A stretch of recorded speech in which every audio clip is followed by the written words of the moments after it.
Nice AC/DC to start off this stream. Going into its final phase. It's a good song. I love it. It kind of fits my mood today too. I'm kind of low on energy, so it's going to be a chill stream today. Nothing too energetic. Might talk less, which doesn't happen a lot. Trying to have my water intake too. It's been way too warm the past week. I'm one of those individuals that can't really handle the heat. So when it hits, it's the 30 degrees Celsius, I am almost all but done. So, hey Pounds, how you doing? Yeah, it's good to see you, man. It's been a while. How you doing? Are you also struggling with the heat across the sea?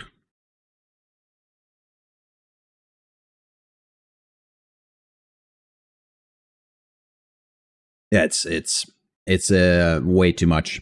I can't really deal with it.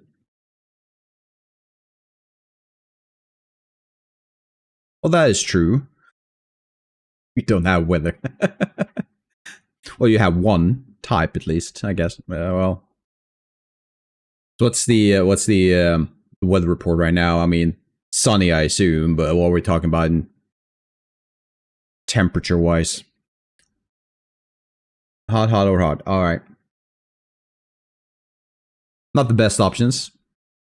I do prefer the more Scandinavian approach, where you have like at least 4 types of weather that you can look forward to the next one. Love one of them just for a little bit, then you jump over to the next one, and you feel like it keeps up the variety a bit. You can't throw freedom units on me, man. I need to check that. What's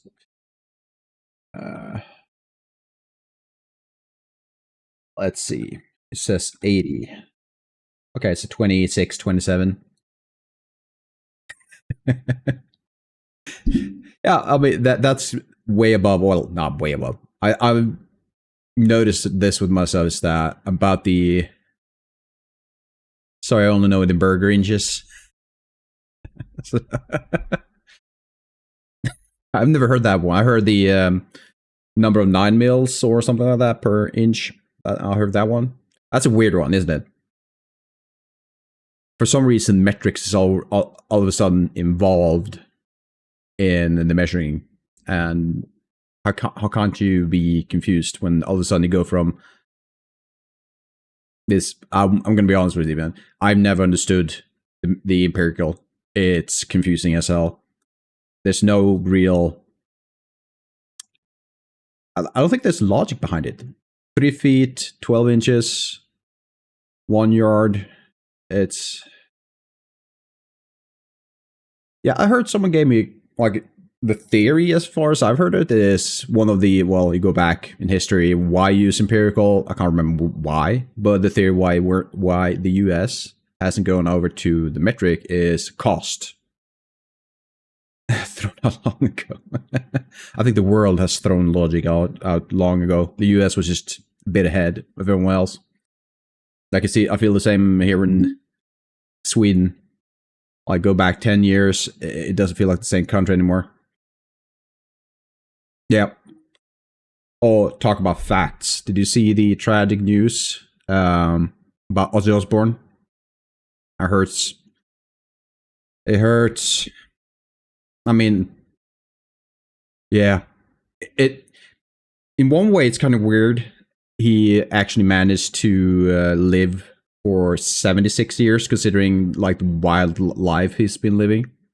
At the same time, he was one of those figures in your life that you're really like, oh, he's never going anywhere. Oh, right. True. Oh, yeah, that happened, what, yesterday? Yeah. Oh, you're mentioning all the big names right now. I mean, going back, what? You have MJ and like Mike Jackson. You have Prince. Now Ozzy.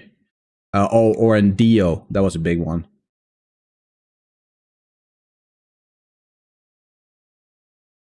All right, now I feel like I'm left out. Who?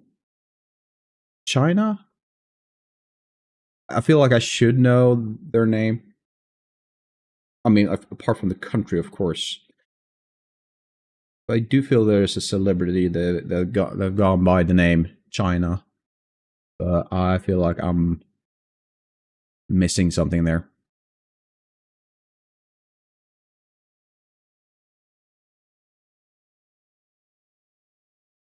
Oh, that's nice. Yeah, Bowie. All right. Yeah. One of my favorite things he's done. I'm not really the one who I'm the biggest fan of his music. I mean, I'm not saying it's bad in any way, but I liked his duo with Freddie Mercury. Oh, she was a wrestler. Oh, yeah. The wrestling world for me is I'm very much out of the loop. Oh yeah, when Freddie Mercury and Bowie did that. What was the name of that song? I feel like I could probably start singing it, although I'm not much of a singer, so I'm not going to even try. But it's on the tip of my tongue. Under pressure, right? Yeah, yeah, yeah, yeah, yeah. Wow, we're going down memory lane right now. That's insane. Everyone that no, well, who pubs everyone that means something in your life is gone. No, it's not. It's definitely not what's happening. But I feel like all of these people have had such a big impact on the culture. At least my early years. Apart from unfortunately China, all our those are gone. Yeah, they're getting there. Ooh, that kind of. Oh, now I'm feeling. It hits me. Iron Maiden. They're in the 70s. God damn it. And then you have Metallica. I think they're all in the 60s. Yeah. Ah, that's a heavy subject. They are there as well. I actually think the drummer for Iron Maiden actually properly retired this year. I'm guessing the last year for his touring was 2020, like 24. But he is now officially retired from touring or playing at all. I'm sure. So that's a big one. Not sure how that band is going to keep on. Oh, and fun thing, AC/DC is still actually touring, although I'm assuming with not all the original members. They're supposed to be playing here in Gothenburg, I think next weekend or something.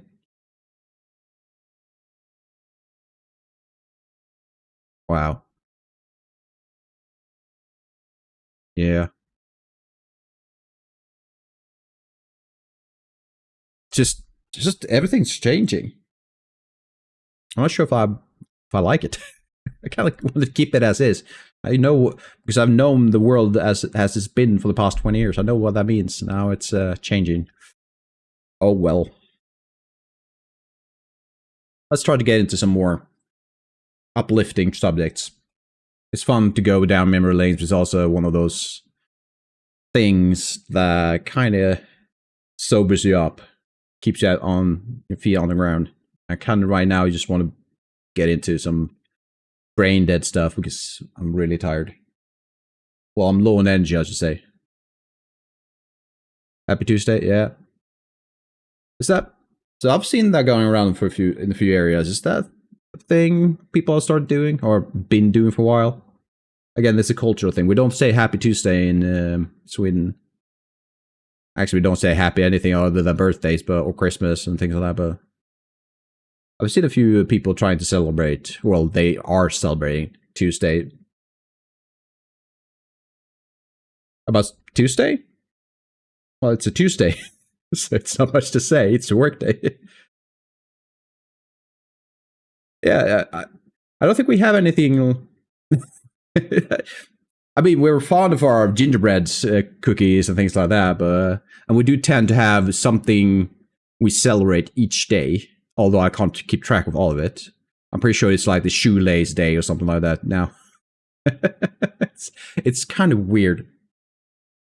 I'm pretty sure we have like a list of celebratory things with like days. Oh, should look this up. I don't think I want to. I feel like there's gonna be something really dumb. Yeah, you also do that with food. Yeah. We have something we call, which is a big thing here in Sweden. It happens in, I believe it's February, around. Not sure if that's a thing in the rest of the world. We call it the Fat Tuesday, I believe. Maybe I remember this wrong. And it's kind of what you want to do then is just to grab something we call a semla, which is a type of bun with cream and crushed almonds in it. And that's just a normal US day. Yeah. I lived that life for 2 years. Lived in, might have said this before, but I lived in a place called St. Charles. About an hour from St. Louis, so it's in Missouri. Oh yeah, I've heard of Taco Tuesday. Well, that reminds me, we do have something we call Saturday candy. I guess that's the best way to translate it. So every Saturday, at least when I ever grew up, I'm not sure if that's a thing anymore. When you grew up, you could have candy on Saturdays, and that was a thing. You often rented. Well, now I'm really dating myself, but you rented a VHS tape or a DVD. And then you sat down with your family and you had Saturday candy. And that kind of just became a thing. Now that I have my own money and don't no longer have to worry about my mom and dad being angry with me, I have Saturday candy every day, but that's another story. I do try to keep track of my weights. It's been going downhill over the summer, kind of enjoying myself a bit. I think that's proper though. It is summer, so you should be able to enjoy yourself a bit. And over the next 8 months, exactly, treat yourself. Yeah, I do tend to treat myself. I feel if I try to be like a stiff, like disciplined person all the time, I would actually break. I need that relief of just, you know what, now it's time to just open up the belt and just have the belly fall out, just relax. But I'm not ready for a dad bod yet, so I'm trying to keep that away. Although I'm not even a dad, but it tends to creep up on you. Those old age storages of fat. Just, hey, I'm right here. Nope, I don't want you, but you have no choice. I'm here. Oh, God damn it.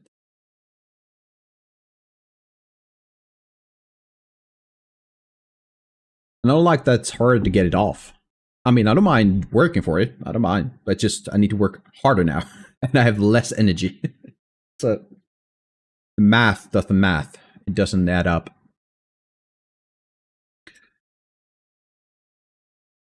But who knows? Maybe one day I'll reach a level weight I'm happy with. Well, actually, I'm not really all that unsatisfied with what I have right now. I do want to lose a few more pounds.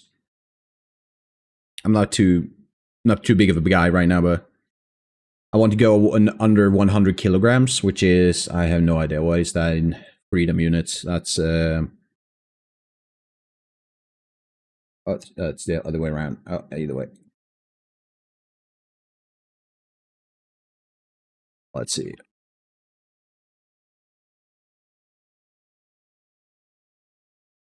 Why can't I?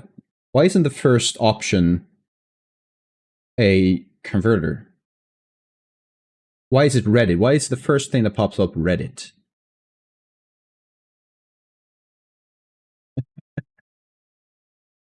It's a struggle. All right, either way, I think it's around 220 or something like that in pounds. That's a big guess. I'm not a small guy, but I don't think I'm that big either. All right. see if we can get this model to a finished Highpoly state. So much left of that one.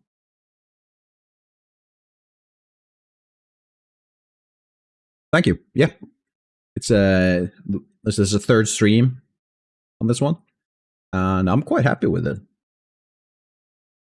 Meant to be part of the horror game I'm working on, although that's still on a slow burner. I don't know why, but I haven't felt inspired to, because I was stuck in this idea of, first I nailed down the environment I want to be in. I want this isolated watchtower, light tower. Is that what it's called? My head just goes to Swedish right now in my head. Light tower, right?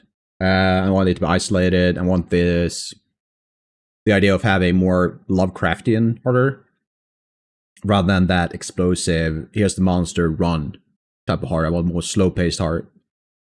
But it's just the events that I want to happen, I'm not inspired. I just can't think of anything right now. Although I did had some inspiration, I think it was yesterday, going back from the gym, where I want to play around more with the idea of having a event where fog creeps up on you, and it kind of turns you around, and you can't really tell where you are anymore. You could see the lighthouse from afar, but all of a sudden the fog creeps up, and nothing doesn't make sense anymore. So you kind of, yes, exactly. I think we had this discussion last time. We were talking about, you're making something Silent Hill-esque, right? If I'm not mistaken. Exactly. Yeah. So definitely like the more slow-paced. I'm really fond of the idea, but I think that's difficult. But the idea of never showing the actual monster to the player, always have them kind of fantasizing what it could be.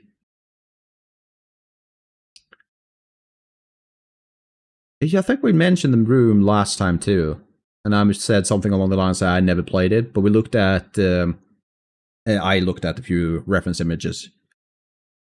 Not for my, like the channel itself, but I do have a personal one, which I'm not ready to share with anyone right now, but I'm definitely thinking of opening up a Discord for, yeah, well, it's fine.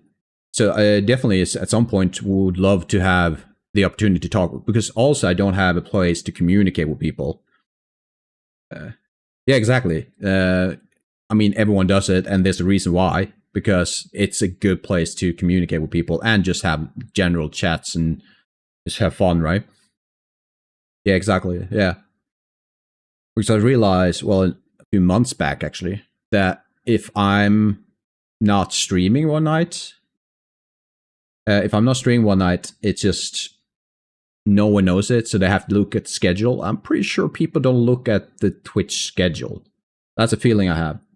If they are, they're not the majority. Good for feedback? Absolutely, yeah. And that's something I'm missing. I do have some few friends to like to talk to about game design, and we do plan on working on our own game, like I think we're looking more of into simulation, having fun with the idea of quirky characters. But we haven't really made the GDD yet, and there are still some questions regarding whether or not they're comfortable with me sharing that game. If they are, though, I do want to stream the progress on that game. I think that could be fun, because I do like the idea of it. It's quirky, and it kind of plays on some of the hobbies I have, which is really fun. So I hope that could be something I can show off. I think then and then back to the Silent Hill stuff, though, I think my feedback, or I think I said something along the lines of, it looked like PT to me, and perhaps more of PT looks like the room, because the room came first, right? Yeah. Yeah, I really look forward to showing that off, so hopefully it will, they will give me the clearance. I know that not everyone is comfortable with sharing their game ideas openly. And PT with the start of the anomalies genre. Oh, that's start anomalies. I never heard that term before, but that's a cool. That works perfectly for that type of horror because it was absolutely insane. But yeah, I hope they feel comfortable at some point for me to share the game. I think it'd be fun. All right. See if we can make some progress while I try to keep track of chat at the same time. So the things we have left, one thing I thought of last time was whether or not this little metal tab is a hinge for the lid, or if it's a just a simple thing you kind of pick at. I don't know what to call it.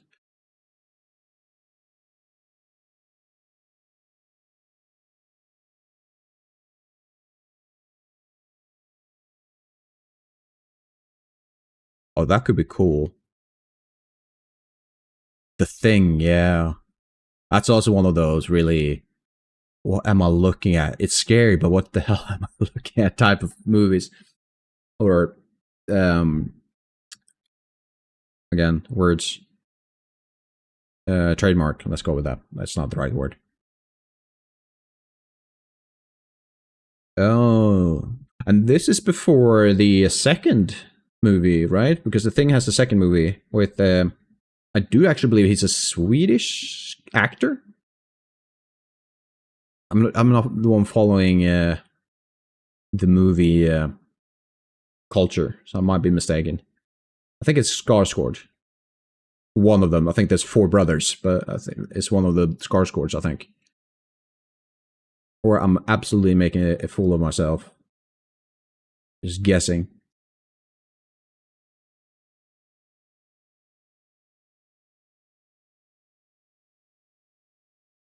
Wait, so the second movie is older than 2014-15? Really? A prequel? Wow. And those things can really mess up the timeline. Makes me think of Zelda timeline. Like prequels to prequels, and then you sidestepped like side quest stuff, and like, oh, holy shit.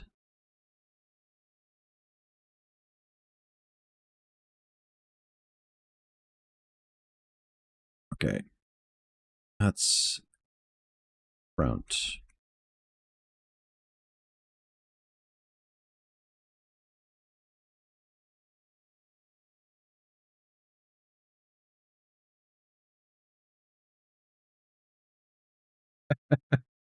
Just the way you kind of portray it, I'm kind of confused. So you had the original, then a prequel, then a second, or then a sequel to John Carpenter's movie, which makes it another sequel to a sequel or something. Is that what I'm reading? It makes no sense.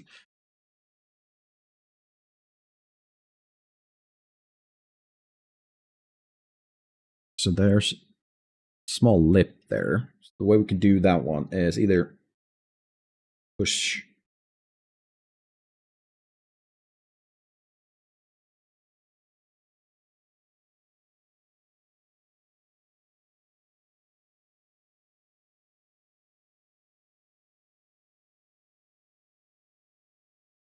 it's also a new term. You're throwing new terms on me left and right here. Charlie board.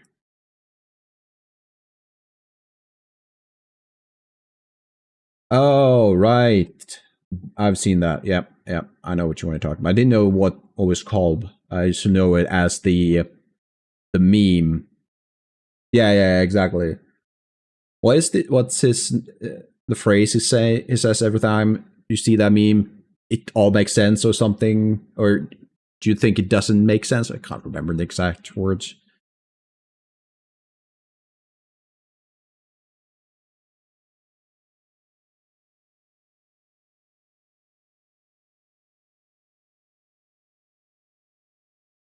trying to remember what he said, but I can't figure it out.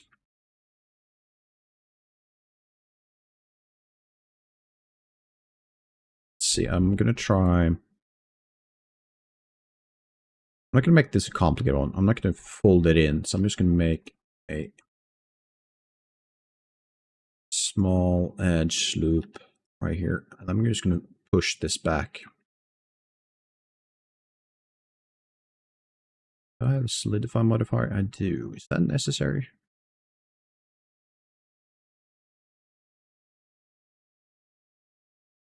Do that.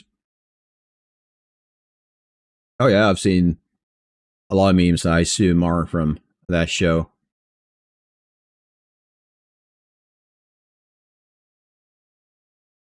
Just push this out a bit until we can kind of tell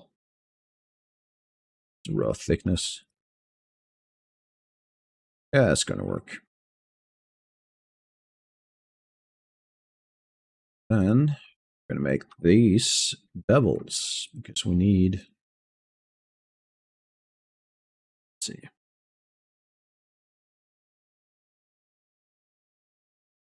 Let's do weight. I'm assuming this one is screwed down a lot. We did have problems with the bevel modifier last time. Right. Let's do 0.3. I think that can work. Let's try the subdiv. Not holding up, which means something happened. Yeah, all right. And we can swap interior just to make it easier to tell what's going on.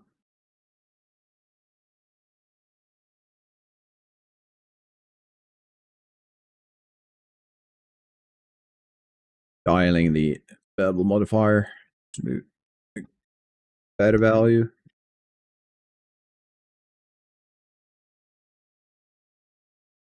Yeah, I think that works.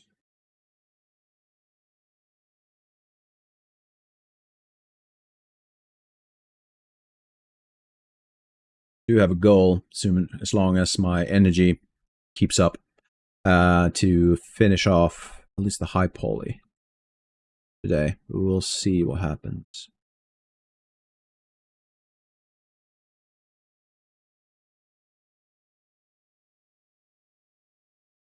Oh, you're right. You're right. You're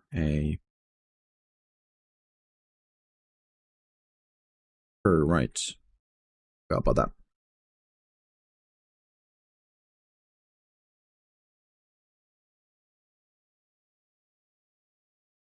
Your problem is that you don't have a bevel modifier. Probably, it's probably better to borrow this modifier.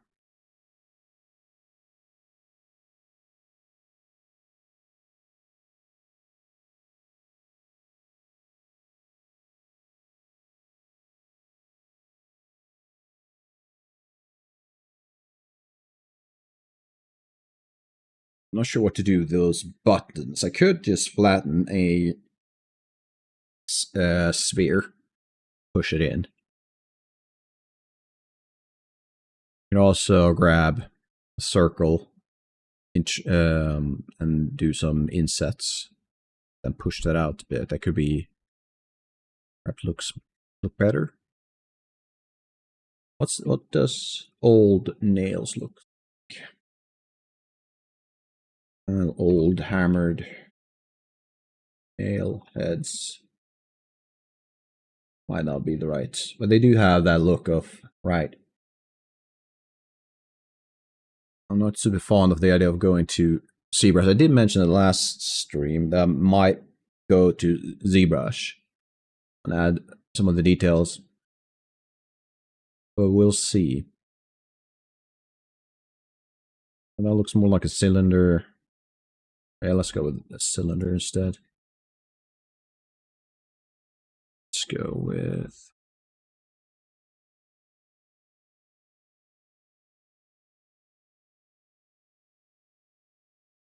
try another song too. It's not working for me.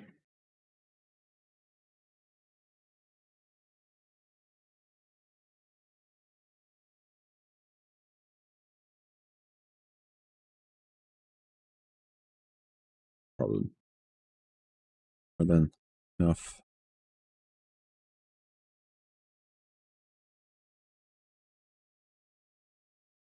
A bit overkill on the polygon count. These are going to be baked into low poly. So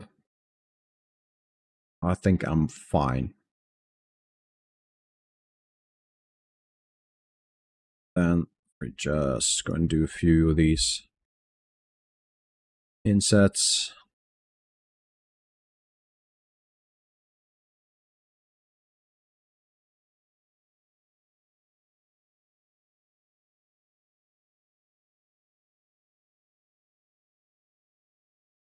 Super worried about topology and things like that right now.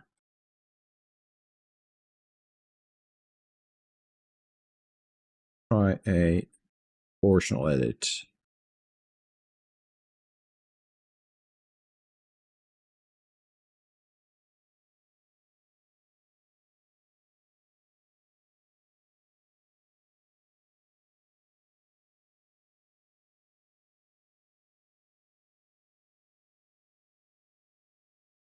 I think that's good enough.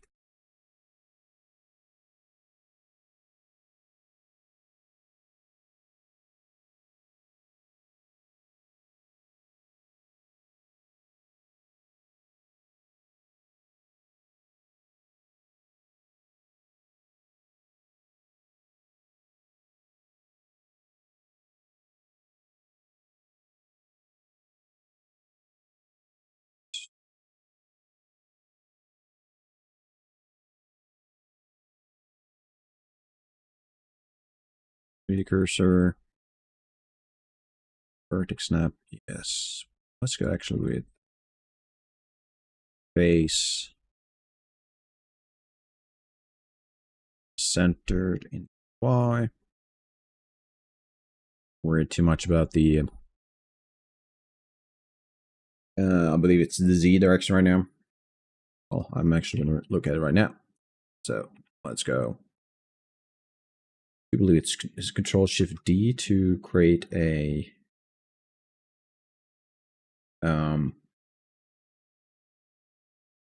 instance. Not sure.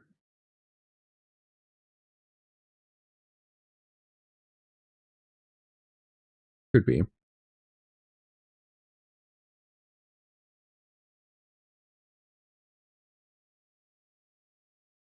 Stick you in a bit more.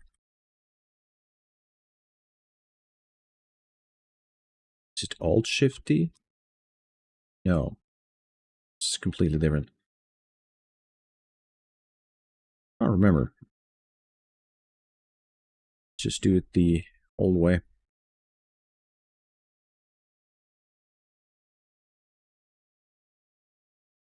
Do it this way. So now that I adjust this one, the other one should follow along. There you go. Perfect. Might not be necessary, but each time I change one of these cylinders or spike heads, what nail heads, I'm not sure what to call them, but let's go with that. It's just going to pass through every mesh. That's good.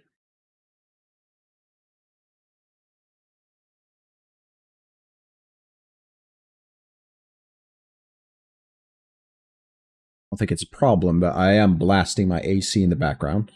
Not sure if it comes through my mic. I can't see anything on my audio mixer that indicates that's what's happening, but you never know. So if it does, I'm sorry, but I need it on. Otherwise, I'm as good as dead. At least that's what I feel.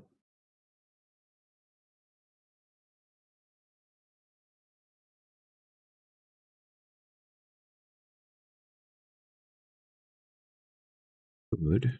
It's let's go with that.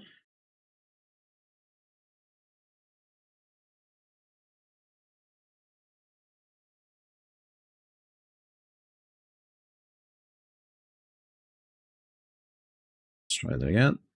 There we go. So now with the line on, when you do the face project snapping, it will align to the surface, so you don't have to rotate each time. You can just snap it. And I'm not going to worry about being super perfect with alignment, since this is likely a handmade lantern from the beginning. We could assume that whoever constructed this from back in the days is probably not perfectly on the micro millimeter.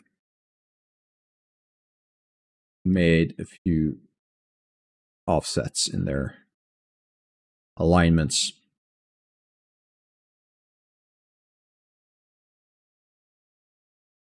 I'm honestly considering just not modeling that button, or I might just add something, because I'm still not sure what it is. But we could add something at the front, since the player's angle is going to be from this viewpoint. This is the front of the light, you can see, because it has a cutout. That's where this front face panel will be opened up. Well, likely not in the game, but if I wanted to, I will do it from that angle. So I'm not sure what this metal flap at the top is. I'm just going to make something to add just a little bit more detail. Otherwise, it's going to feel quite flat at the top. That said, oh, did I make a mistake? I did. Okay. Need to do this, but I'm also duplicating these and move them one at a time, apparently. I want them at the back.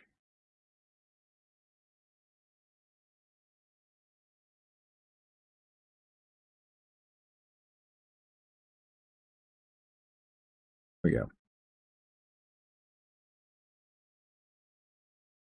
Could probably add those buttons, rivets back to just adding that extra little flare of detailing. I don't want to go overkill. I do try to follow the 30-70 rule as much as possible. So I think that in this case we could get away with adding another one or two of these rivets. Yeah, I think that works. That'll work.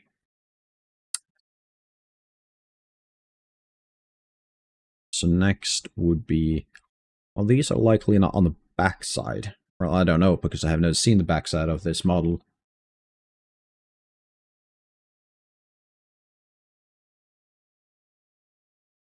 So I'm not sure if I want to, consider adding them. Probably should. Oh, it would also make sense that these metal, I'm just going to call them band strips, have a nail on them, right?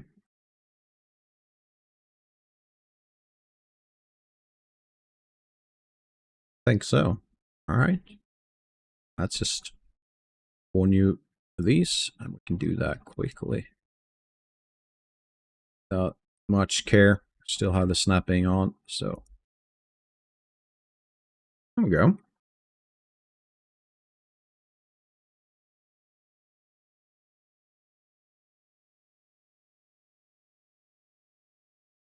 Gonna have to fill my water soon again. Chugging it down. Okay. I think I can leave the top for now and focus a bit more on the Highpoly version of these sides. And luckily, I did do some preparations on the first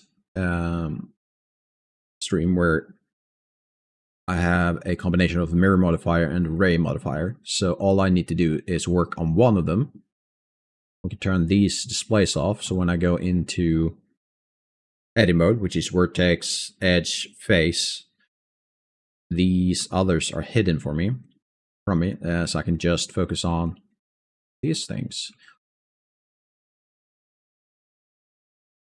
And I'm probably going to try out, I haven't used these, I don't use the crease tool that often. Not sure why I've never used it, or why I decided to try the more, I guess you could call it, traditional approach, was adding support edge. I just found that I like that process a bit more. I think in this case, creases could work really well. So we're going to select sharp. I need to add crease to, yeah, diagonal ones. So I'm worried that these corners won't have enough to support them. They might collapse once I add a subdiv. There's an option of just trying. And we're going to add a subdiv. Right? It's been a while. Isn't this subdiv supposed to work with the crease, or do I need to adjust it somehow?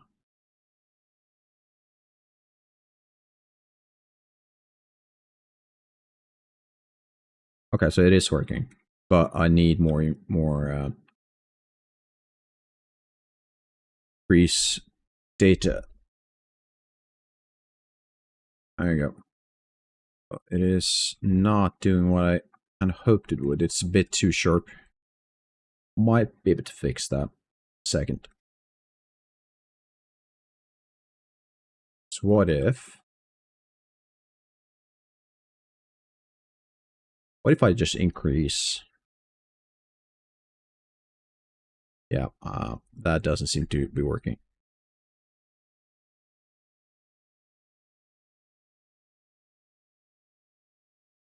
Okay. I didn't know these were intersecting again. Okay. All right. Could be easy to fix.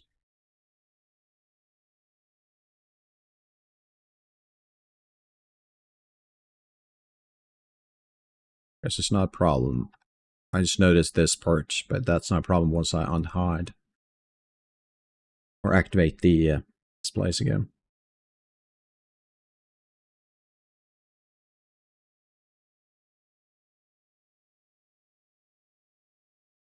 So I'm remembering why I'm not so fond of the crease tool.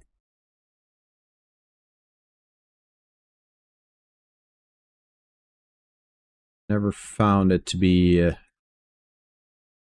easily adjustable. Perhaps I'm wrong. Yeah, that's not what I want. Go fall all in on you. And what if we limit effect on that one?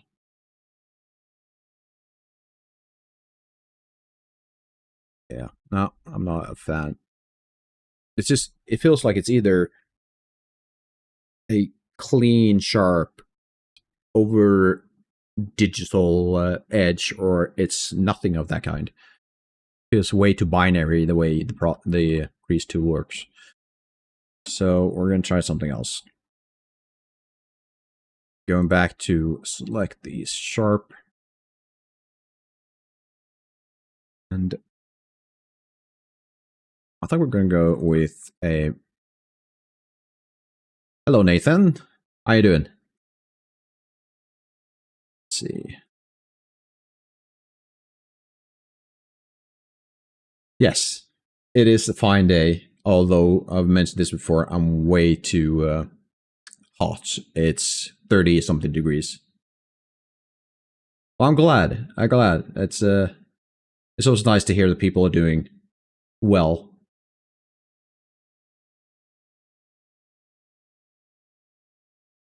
So what have you been up to since last we spoke. It's been, I would say, more than a week this last time.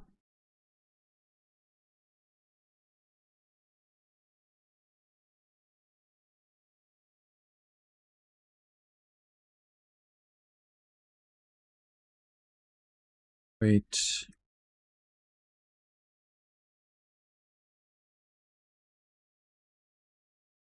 That's,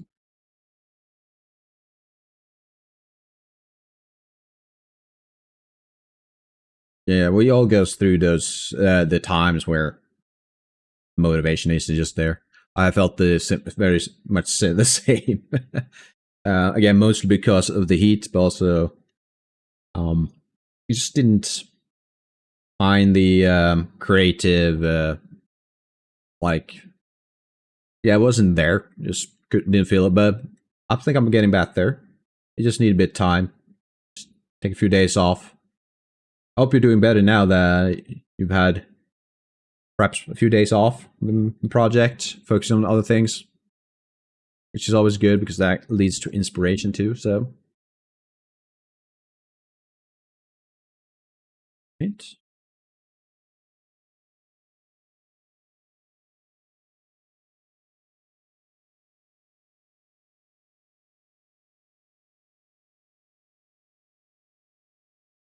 I'm missing something.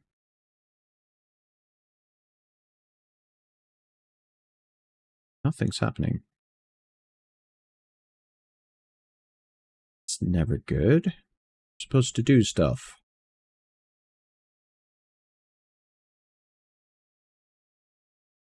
Why aren't you doing stuff?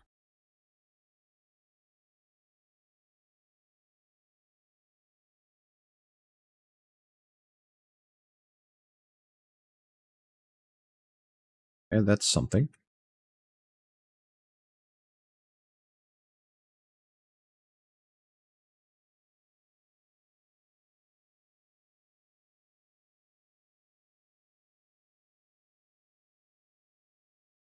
Doing what you're doing.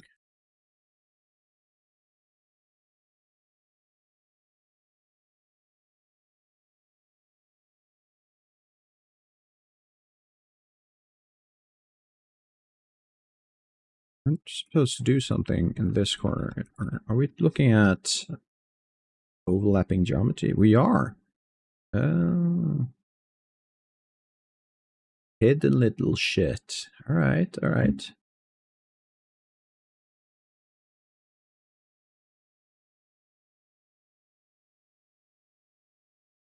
I have to take a step back. Go. Might be hard to tell through OBS or stream, I'd say.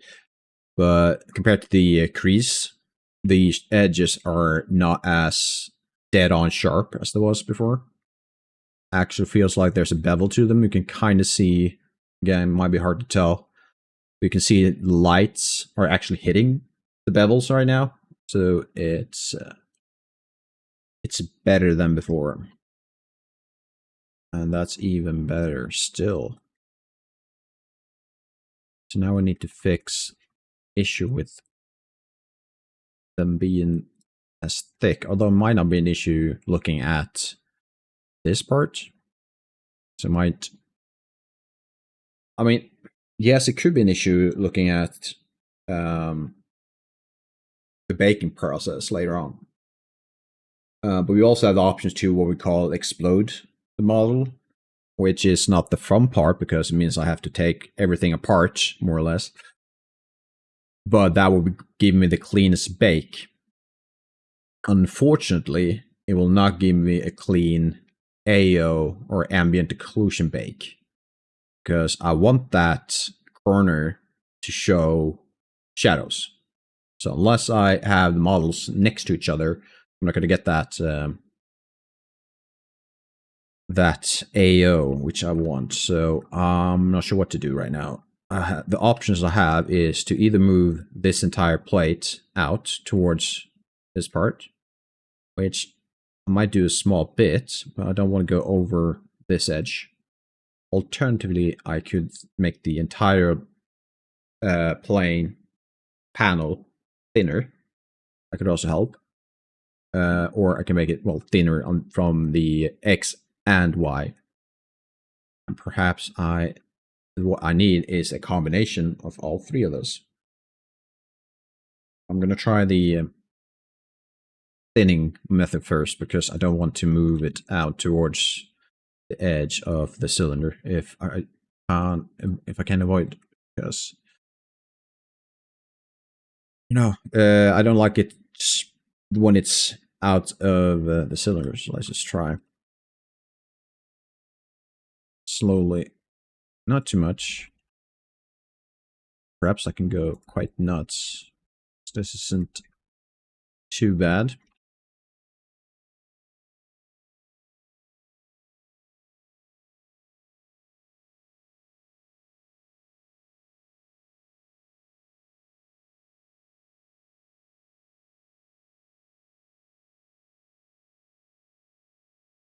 Wow, that's the wrong one. Okay, that's good enough. Let's see what kind of mess that made. It's not horrendous.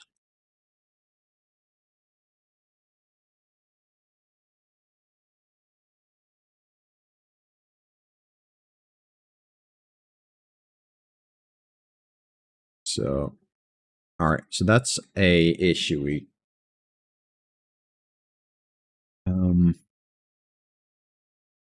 Why is these happening? These are happening because I'm not following through with the bevel, I think. Or I am, but it's still giving me these artifacts.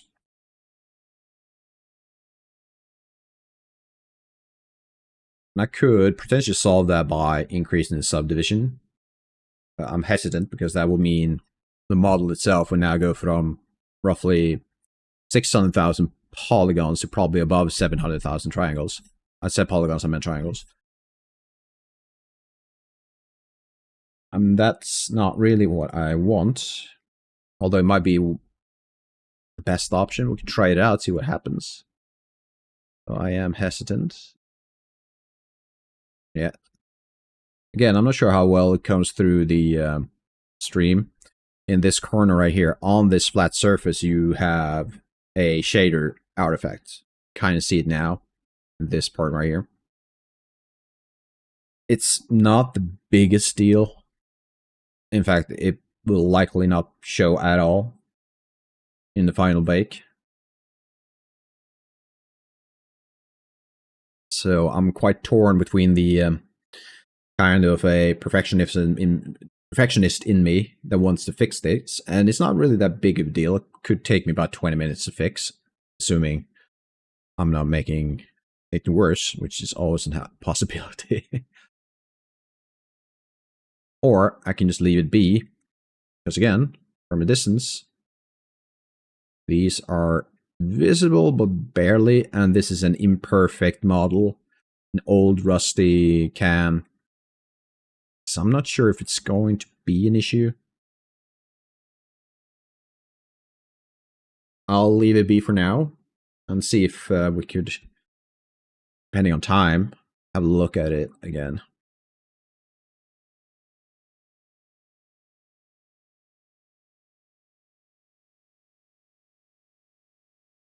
Looking at my reference, I think these bevels are actually way too small. Let's try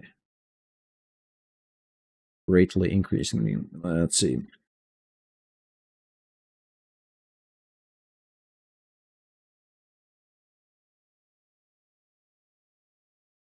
Yep.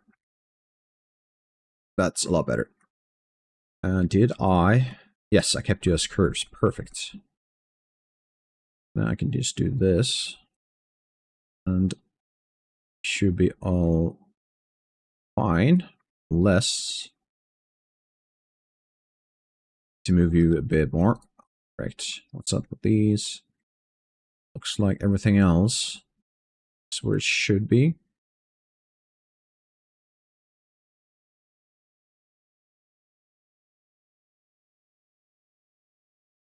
The back. Want to add the same detail as we did up here, where that band. I'm not sure if... I'm pretty sure they would, though, make this cylinder... Would they make them the same way as they've done with everything else? Or the top cylinder? Would it be a separate band stitched together using other components such as nail heads and these rings? And perhaps even this bottom part would be a separate part.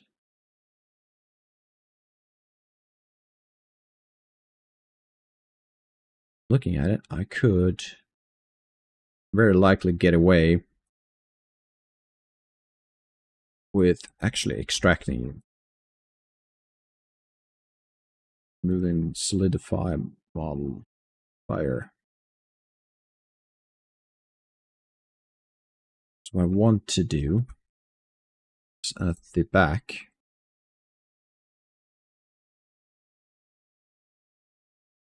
similar to what I did with the top detail, is to add this part and move you back slightly, and this forward ever so slightly, so it feels roughly like they would be two separate.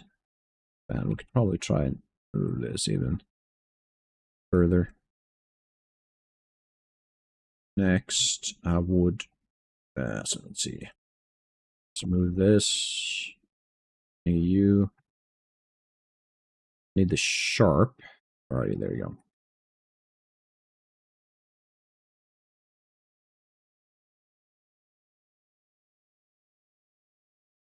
This corner, well, also the other side, are going to be hellish when it comes to the shading, especially since we're looking at a round object. Because this is a flat plane, and it's likely going to make a pinched shading issue right there.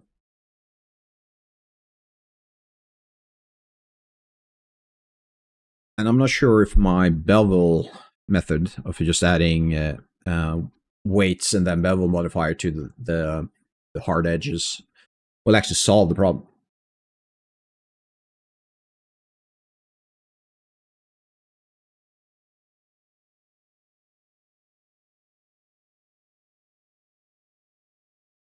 I'll give it a few minutes to think about it.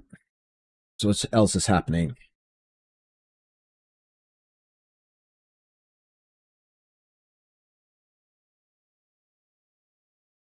I was considering whether or not to go watch the new Superman movie. But I've never been much of a hero movie enthusiast, but it's been a while since I went to the movies or the cinemas. And also, I think at least here in Sweden, the Fantastic Four has its opening weekend on, well, Friday or Saturday, I guess.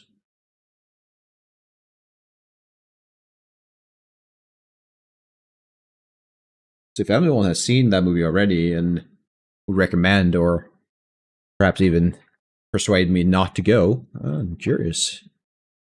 Because it seems to have done quite well in the US. And now I'm talking about the Superman movie. But internationally, it seems to have fallen behind a bit, at least from, what do you call it? Expectations? Yeah.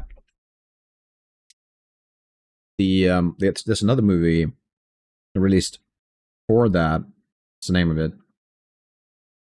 Was doing quite a lot better, more, was making a lot more money and sales than Superman, comparatively, at least internationally. Can't remember which one was it to have. I know it. If I can see the poster and, of course, the name in front of me, I can tell you what it is. Either way, yeah. It would be great if this movie of Superman would be a good one, because I think Superman is, in my mind at least, the ideal superhero. I'm not sure if that wouldn't be probably correct term for it. I like the idea of this superhuman on Earth trying to interact and protect people that seemingly don't know what to do with him. At least that's the vision I have on Superman. The past great movies with him used to be that. Kite Man? Kite Man. Alright, I have no... Wait, no, I should know this. Kite Man. Is that one of the comedy movie? No, who is this? What on earth have you introduced me to? Oh, welcome, by the way, Nitro. That's a one hell of a start. First chatter. What is this?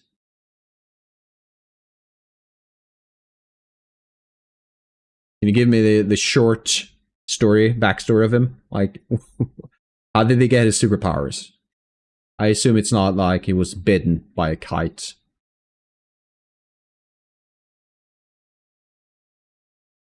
Oh, really?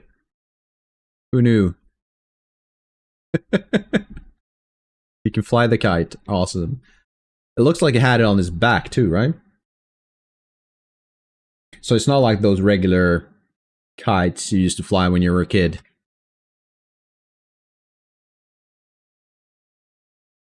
And it's a DC. He is a kite. Okay. It looks kind of human to me in those images, but all right, I'll take you up on that. What, he is a kite, so that's kind of his superpowers then. He just can fly as a kite, or is there something else to it?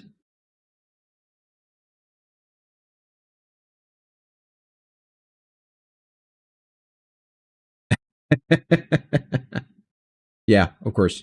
Pretty cute, pretty cool. Yeah. Well, I've never heard of him, unfortunately, but I guess that's on my side. I should be better. But he's a DC character. Saw Batman, I think I saw that.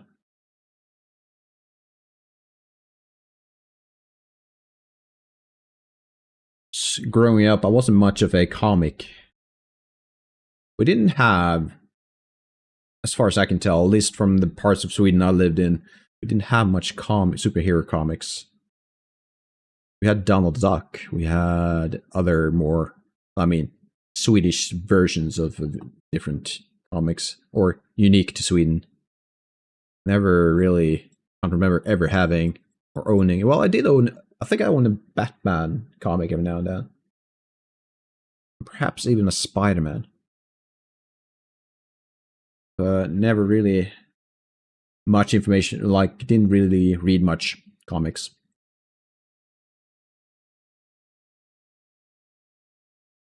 And I used to be a sport nerd too, so maybe that was the reason. Just living in these two worlds. One side I played, well, there are those who argue that it's not a sport. I'm going to argue against that, because you cannot spend 5 hours in the sun trying to do your best against everyone else and not call it a sport, okay? Golf is a sport. You can't convince me otherwise. I was in between that world of playing golf and then the world of video games. They didn't really match, because one was quite sedentary, and the other one, although you didn't run, you were on your feet for at least 6 hours every day, every time you went out on a round. But yeah, that kind of got me in this world where I really never delved deep in one of them. Always on the edge, on the fringe, is that what we call it? I did good enough. It did take me, the golf career, if you want to call it that, did take me to the US for some college golf. Although that is kind of when it all went down, because that's when Wrath of the Lich King released. And that's kind of killed my career as a golf pro. Had to kill Arthas. And what's the name of that tournament? Tournament of Champions? Is that the name of that instance? Had to be, right? Where you fought on horses and fought with the sticks. What do you call it when you're on your horse?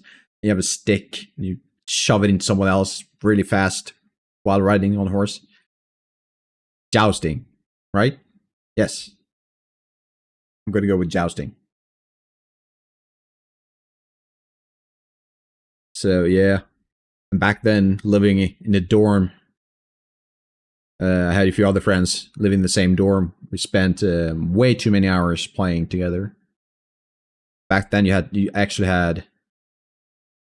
Oh, I'm not sure what I was trying to say because you have laptops today too. But back then, I used only laptops, so I could go down or up depending on where we were to that friend's room.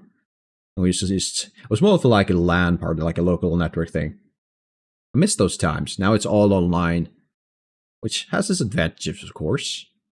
I miss the times where we used to sit around like 4 or 5 people playing old games. Well, at that point, there wasn't that during those times. The games weren't old; they're old now. They're classics now. I think my best memory of a local network like a LAN is that what you would refer to it? That's what we call it here in Sweden, a LAN, where we took 4 Xboxes, the original one, like before the 360. Took 4 TVs, 16 controllers, Halo, I believe it was Halo 1.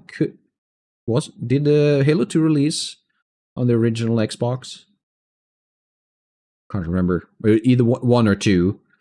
And we rented a local public housing.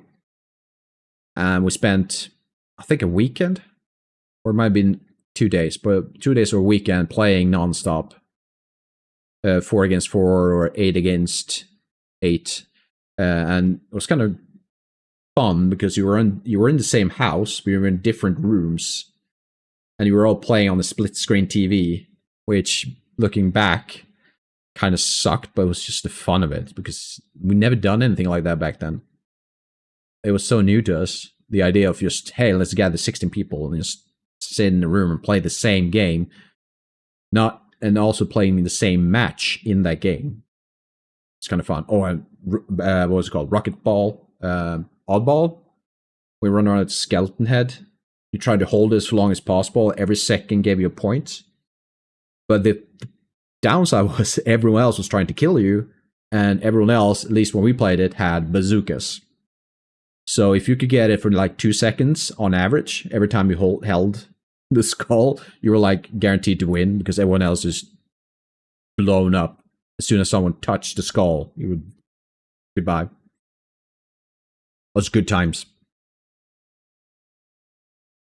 I do miss those games, but then I can make new ones, new memories.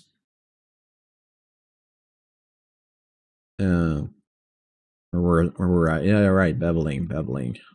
Just trying to get away from this. I don't have a choice.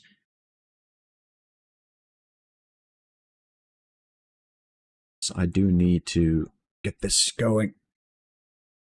All right. Let's just go for it. This is not going to work. I'm going to try. No, not bevel. Let's select sharp. What? Hello? Oh, right, because I had the modifier. Solidify modifier. Do I need to commit to this?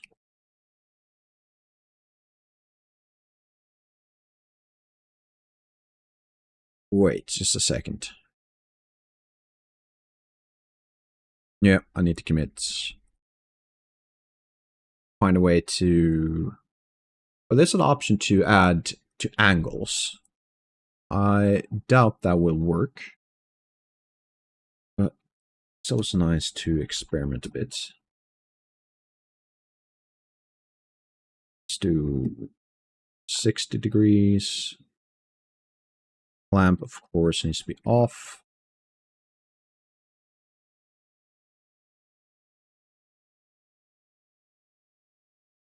That's, for now, not horrendous, but I assume adding the subdiv will make that. Yeah, this is what I was worried about. Perhaps a different type of... Oh, that kind of fixed it straight away. Right, yeah, I think your message just came through, but I think that's kind of what I want to go with. So I'm always worried when it comes to these corners that kind of end on a, like, what a surface that will be rounded out with the modifier, like the subdiv modifier, that you will have these pinched details, but I think we're fine. It's not perfect. But if this is all it takes, I'm happy.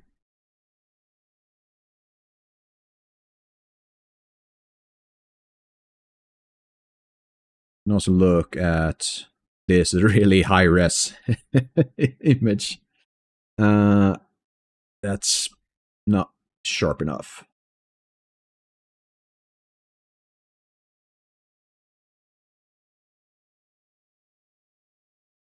Sometimes working with this matte cap in Blender, like this really red, bright, reflective one, takes away a lot of confidence in your modeling skills because you can see all the flaws. And although I can still see some flaws, true, I mean, it's not my expertise. I can't really say whether that's good or bad, but I'm sure there are other softwares out there that has a better shading than this. If you keep it to a like a certain level, you'll get by. And also, if it's for games, you usually don't see these things. And I think this is going to be good enough. And I can also just swap over to something that's more forgiving. Don't have to torture myself.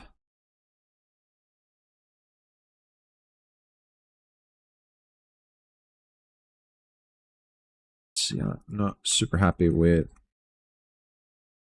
this. So can we sharpen up this a bit? I did it that way. That's not the best option.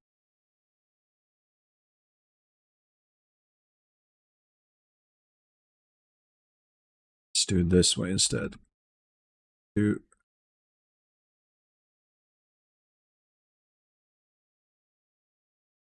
That's better.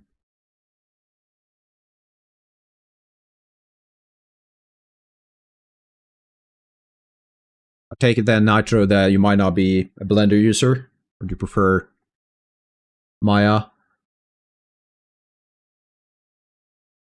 Are you thinking this part?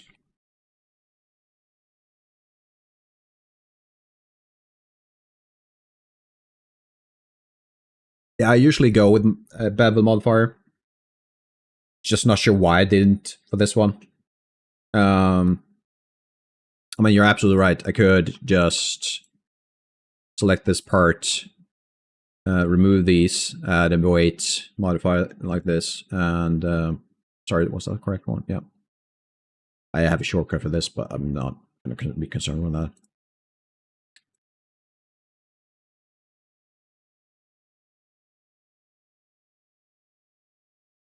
Okay, let's see what.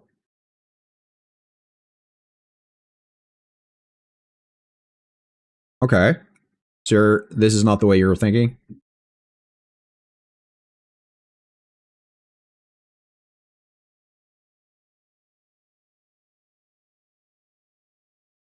So that's kind of how I usually. Oh, you're referring to I should. Oh, right. You're thinking this, right?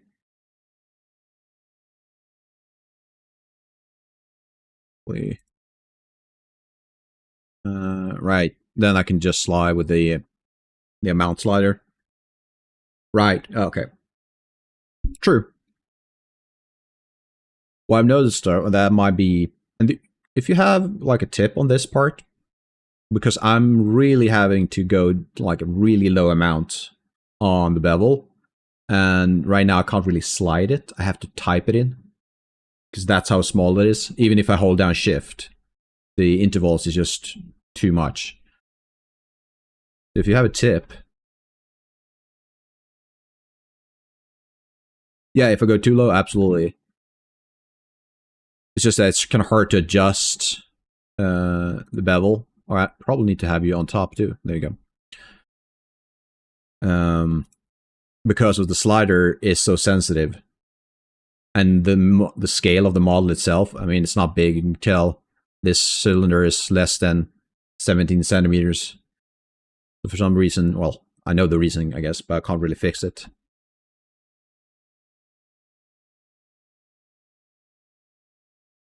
But yeah, that works a lot better.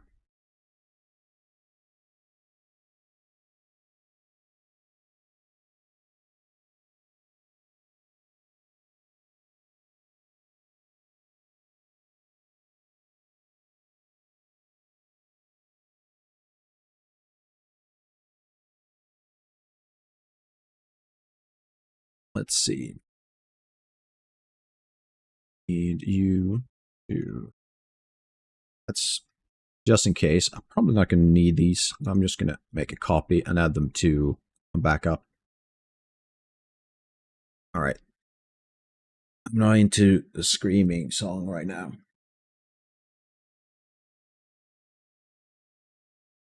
This song, it reminds me the introduction to, or the initial, the intro to this song reminds me of the one comedy sketch from Saturday Night Live. Oh, I can't remember their names, but I know they did one with Jim Carrey. They keep bobbing their heads. What's the name of that thing?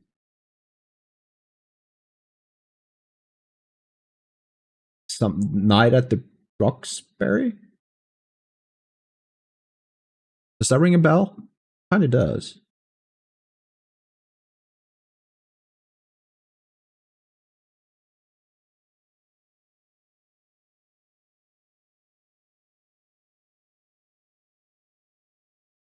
Night at the Roxbury, right?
That fixed itself quite easily.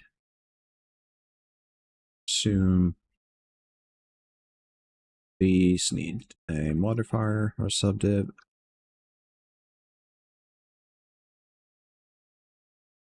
Also, of course, this needs bevel modifier.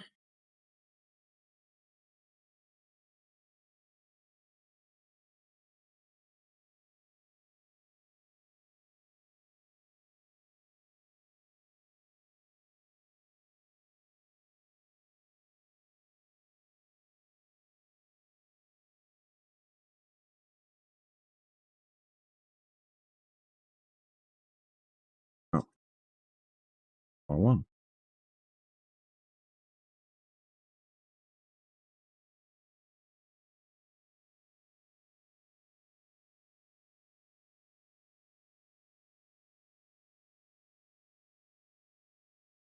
I missed something. Do need to work on the inside. Probably need to convert these to mesh, yeah.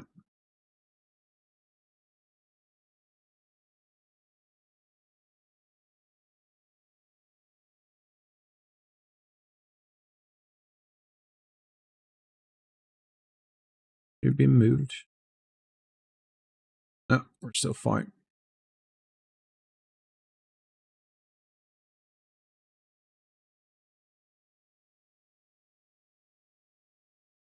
Let's see. Let's grab.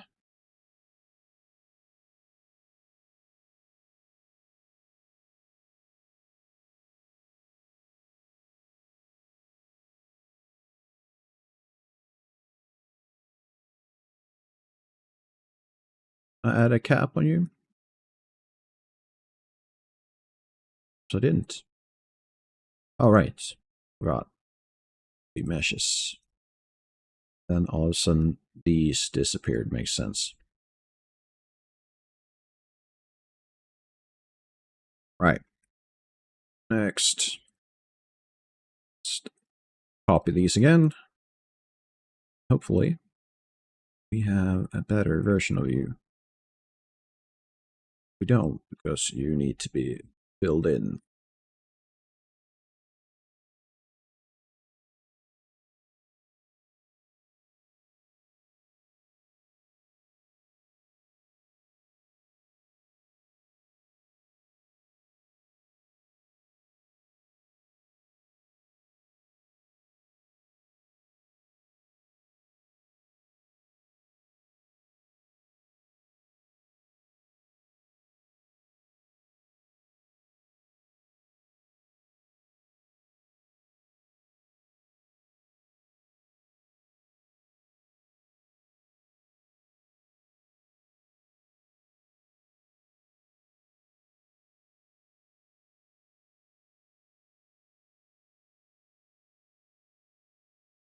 Oh, awesome.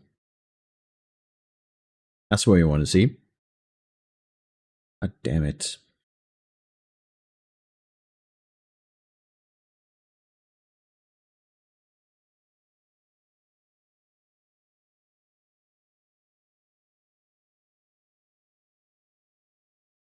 It's fun.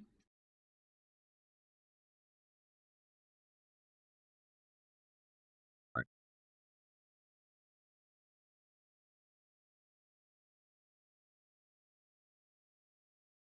Tells me that it's time for me to grab some more water. So I'll be right back. Right.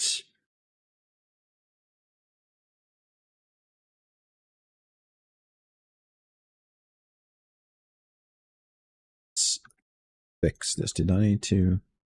I do.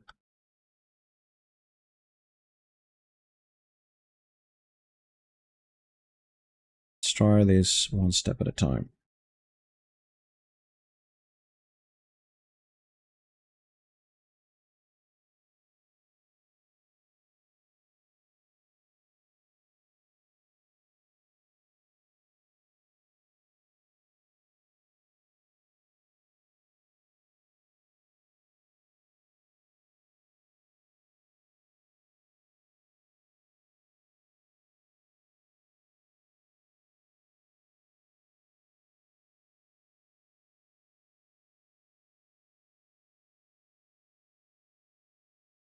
Willing to work with me now. So modifier, help, mirrors. Okay. Let's, instead of grabbing that one, let's go with the lower modifier, subdiv modifier. Need to go nuts.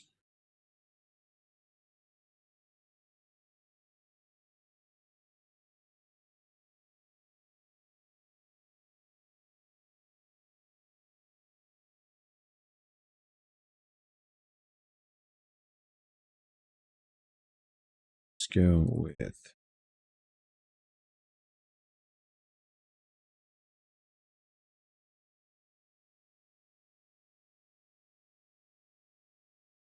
All right, that works.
Doesn't look correct.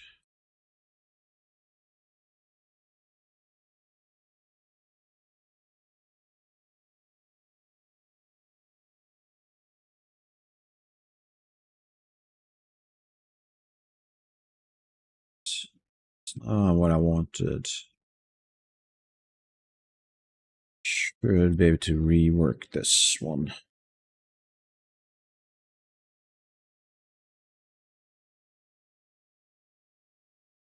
Semi up here.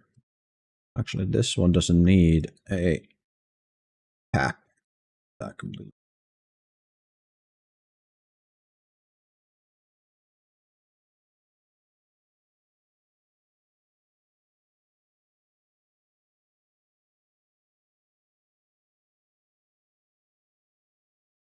Oh, you're not working. Oh.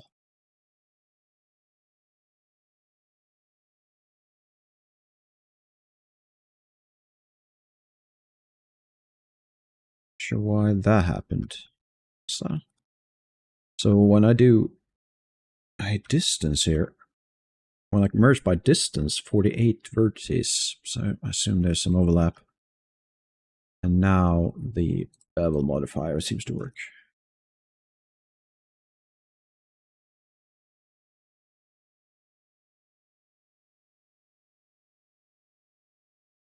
Just these numbers.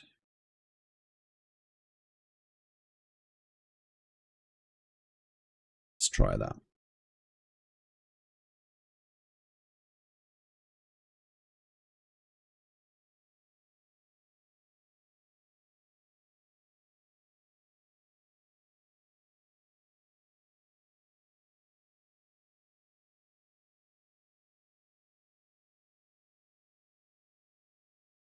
You know, want to even try and figure that out? I mean, it's not a big deal. Again, shading stuff. But if someone notices that on the final model, I'm just going to be impressed. Because that's less than 5 millimeters size, so I'm not going to bother. Rather save some time, focus on other stuff. Example, I still haven't done that stupid metal clip up here.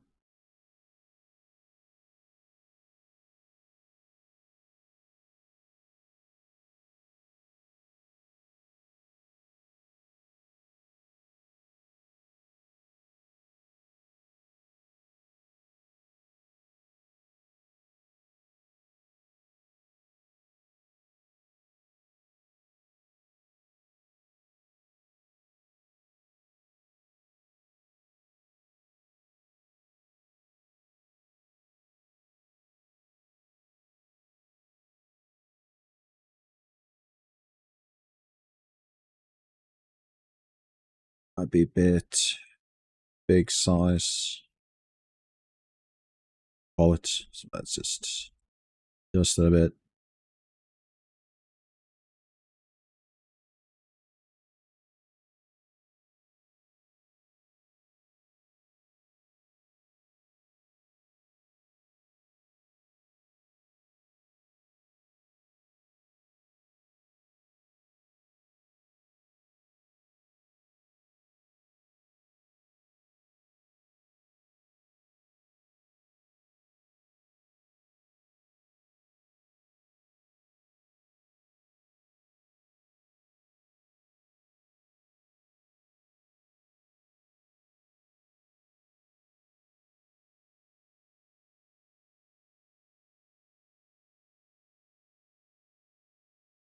Whoa.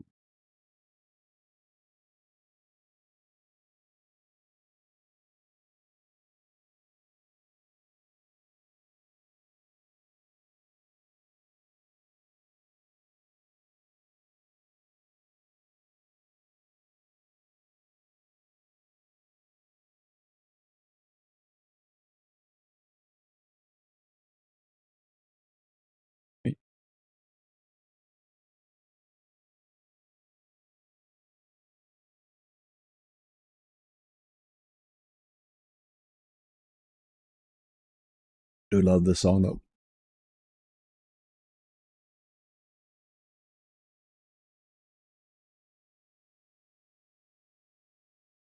Just perfect tempo, atmosphere, late night modeling.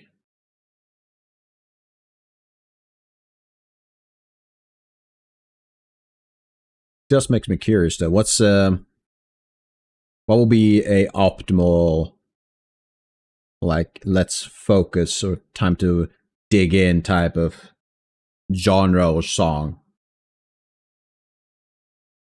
For me, it's one of these that just, yeah, I guess this is it. Doesn't have to be lyrics to it, really. I can go for the later Doom games. What's the name? Mike? Something that made those, that composed those songs. It's something they just kind of, lyrics kind of takes me out of it a bit, depending on. But if it's just instrumental, that really gets me into focus mode. So the Doom song, Doom lyrics, Doom songs will be great. Might have a few of them in the list.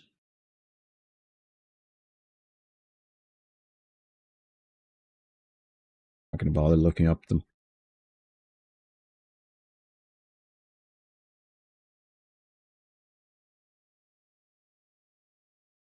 Right. Do you think the Highpoly for the outside is done? Still those details at the bottom.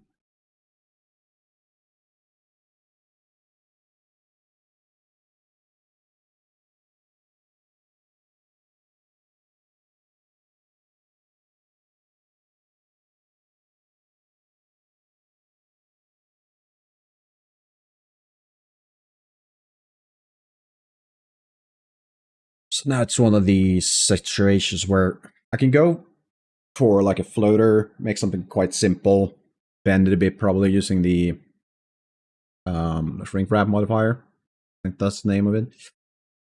But again, this is not a portfolio piece. I'm not going to show off any fine renders with it. It's just going to be a game prop.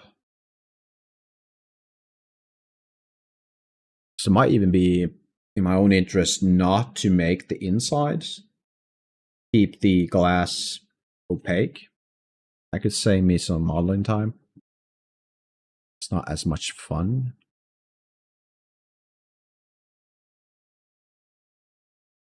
It's worth keeping in mind, I guess. If I show the insides, I do feel I would love to have like a VFX of a small flame happening.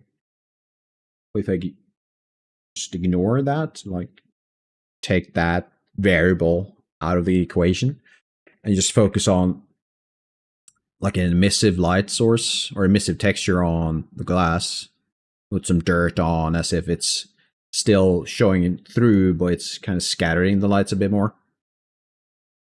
I could probably play around with that emissive texture in Unreal.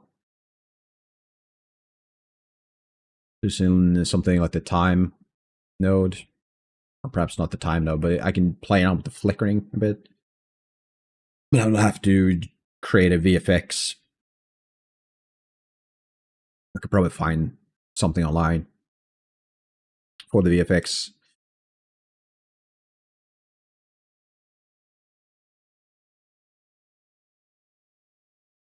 Would it make sense though? I mean, it is a game. Sometimes you can get away with a few things that perhaps doesn't make sense, but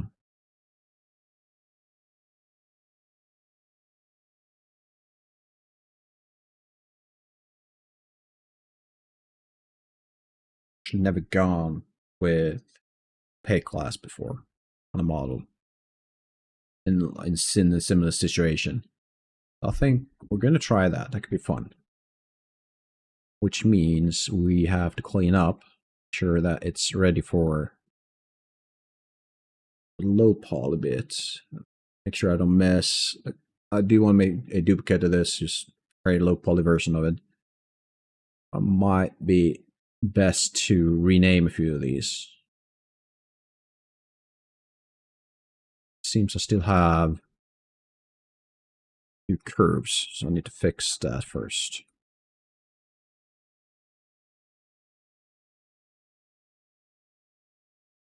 So, where to mesh?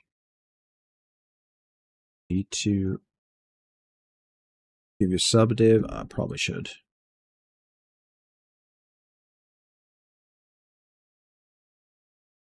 Oh, I never fixed these, did I? Probably not. They are meshes though, but they don't have subdivs.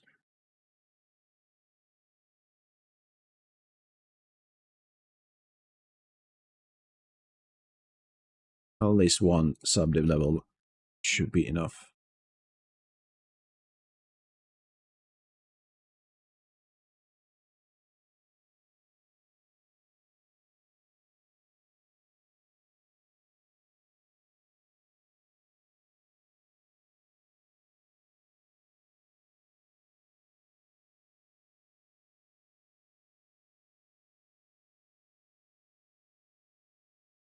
This one also needs a subdiv. There we go. All right.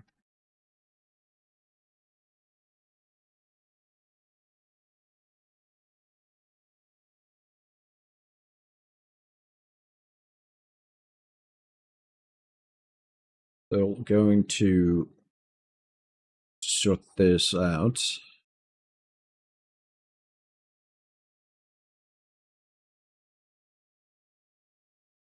Let's make a copy of all these, apart from the empty whole plane axis ones.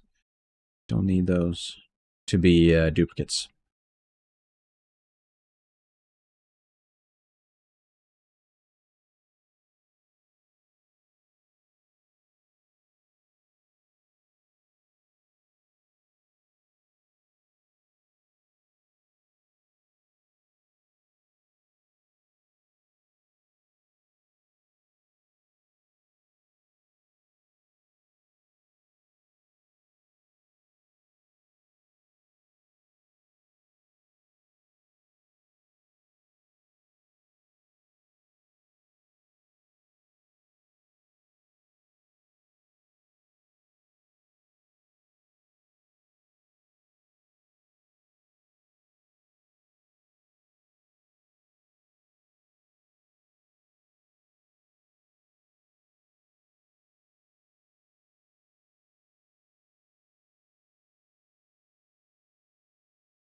So all of these should be these type of nail heads. One of them has a modifier, which makes sense because that's the one with the subdivision, right?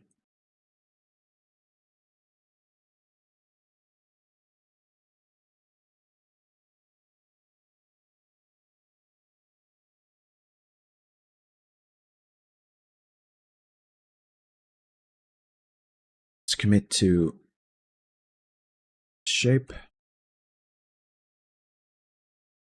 Let's call these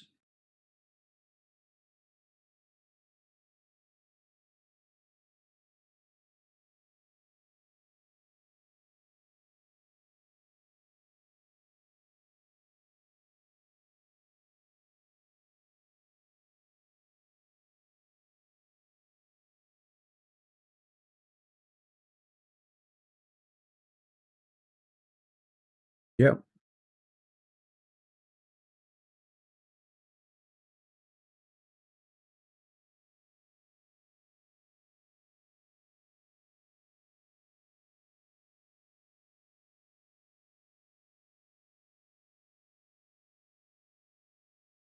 I missed one.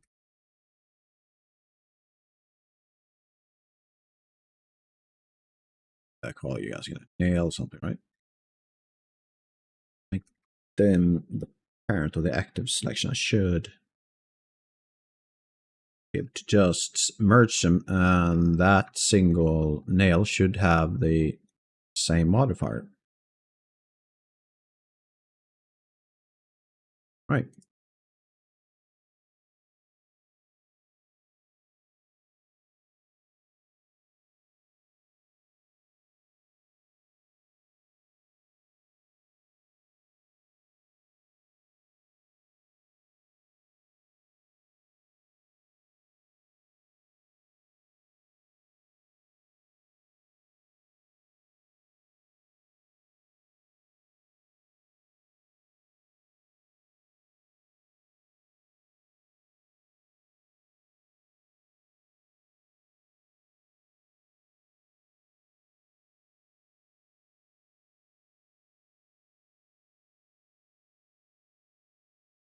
So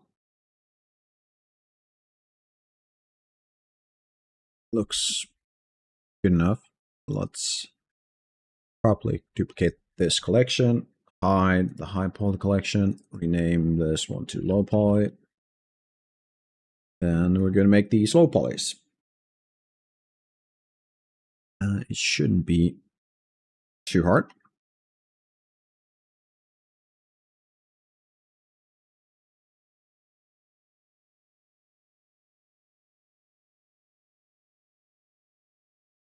Let's see.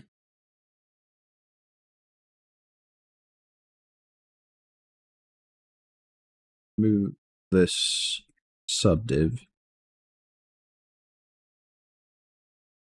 Probably going to have to merge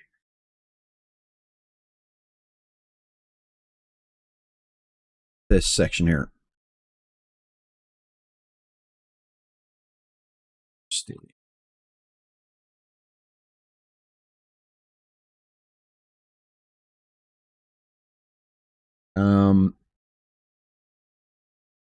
Not sure about the TD part, Nitro, so can you expound that one, or can proper answer?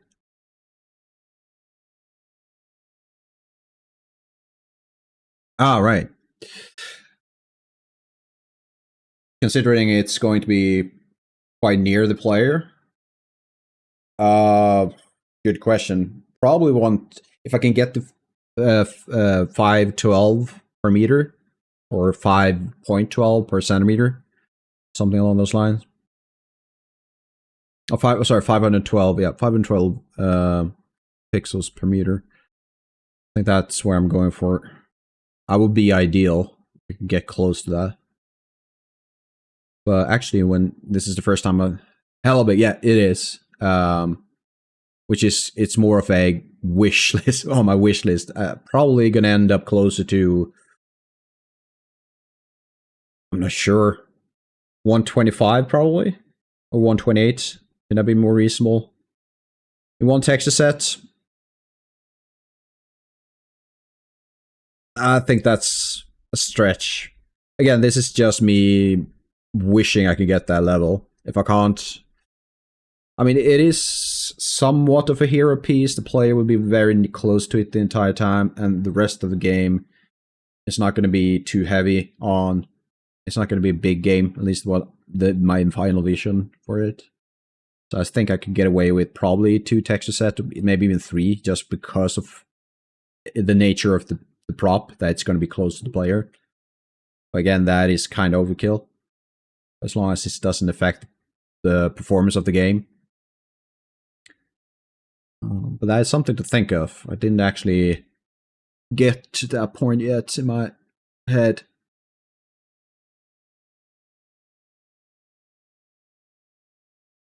What's your thoughts, Nitro? Would you go for 2 texture sets, or you try to keep it to 1?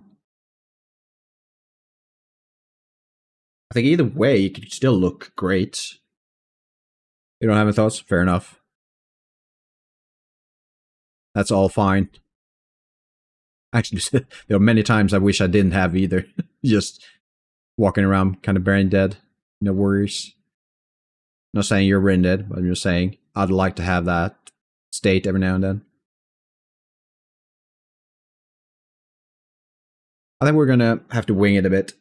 For now, I'm just going to try to get to a level on my low poly that I feel comfortable with, and then see what a like at first glance the UV map could look like, and hopefully I'm allowed to push past at least 128, preferably above 256. 512 will be ideal, but then I'm probably gonna have to go through at least 2 texture sets.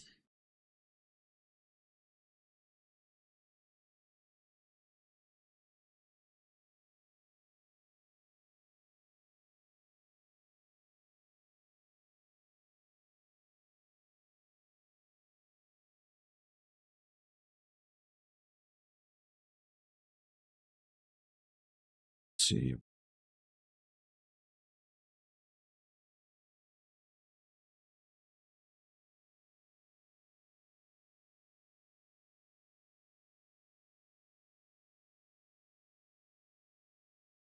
Did I not activate any segments on? I didn't. Wow, that makes a big difference. It's a beginner mistake. Yeah.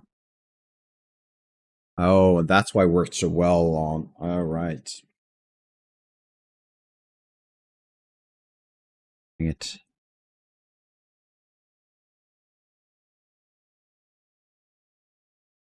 No. No. Oh no.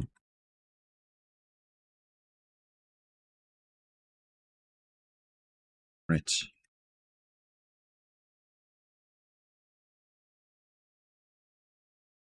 That's going to be quite obvious, I think.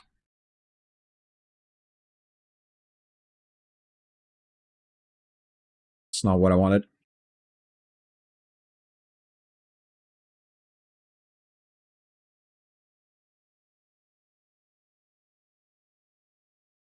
Let's dig in. Which means review. How do you apply this? And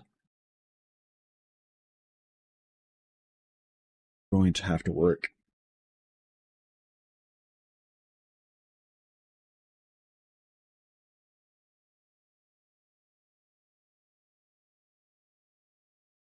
If this is the proper step either. I do want to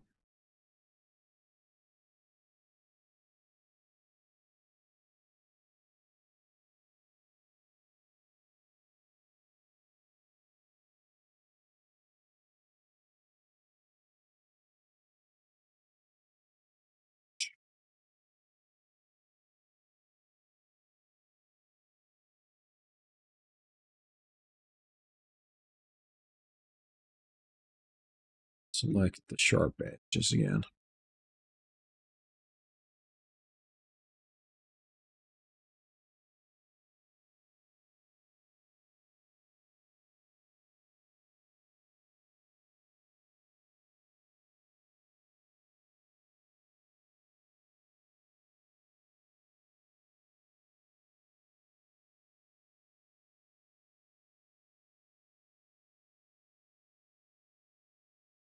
Alright.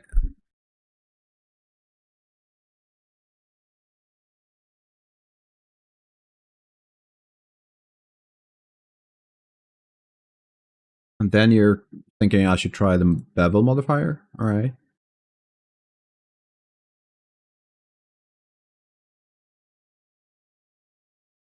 Well, I might be doing I'm not doing it the way you're thinking, but I do get these bands. I'm not sure this is going to work.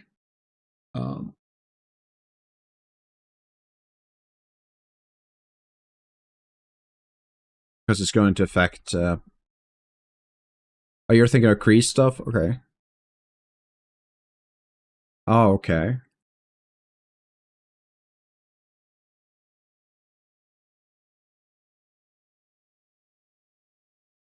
Oh, right.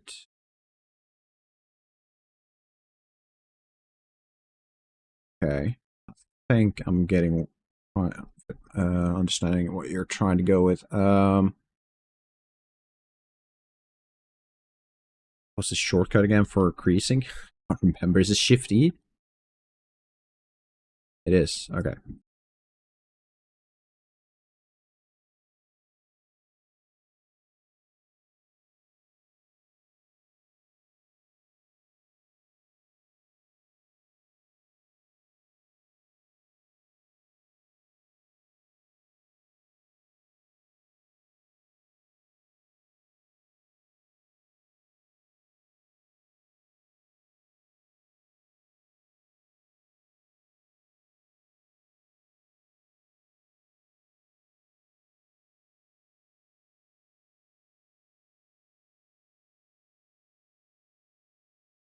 Hmm.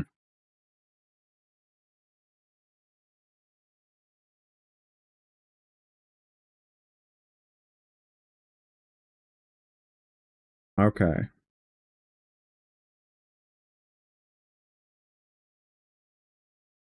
I'm still worried about the pinching in these corners.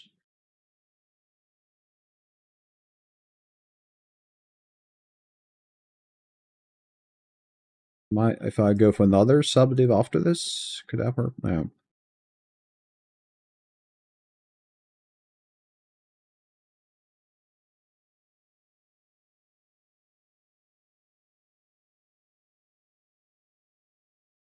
So it is the pinching in that corner, the inner corner here, that's kind of worries me. I know how to fix it manually. It's just a pain in the ass.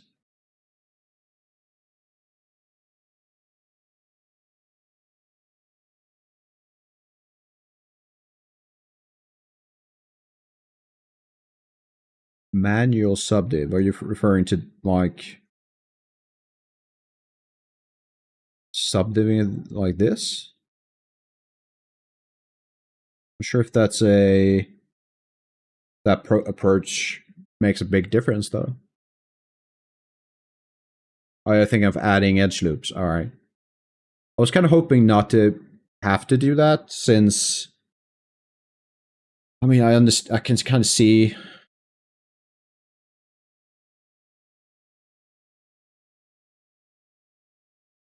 Yeah. I think that's probably the best approach, but I'm probably going to remove these though. And so the thought I had first was to let's remove these first. Do a manual bevel with the profile set to 1.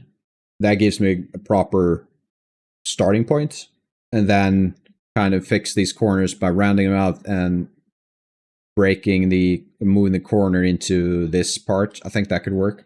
Alternatively, I could just add more vertical lines and kind of push the pinching closer to the corner. It's not going to be perfect. I just don't want it to be as much as was in previous one.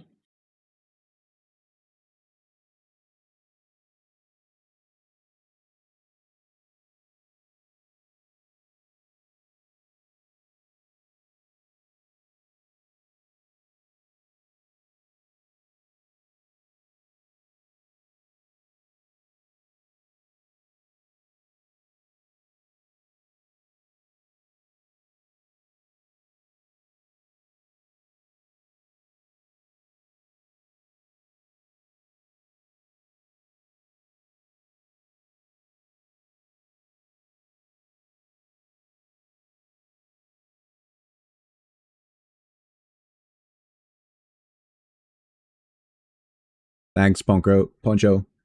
Sorry, pounds. Why did I say Punko Poncho? Pounds. Thanks, man.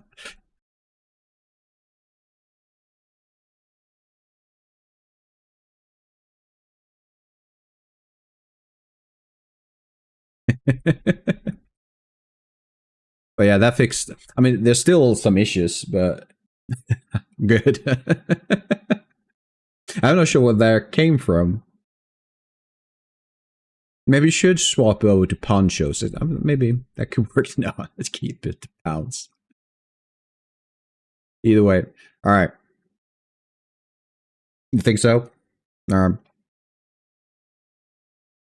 if you keep swapping names, I might just get confused.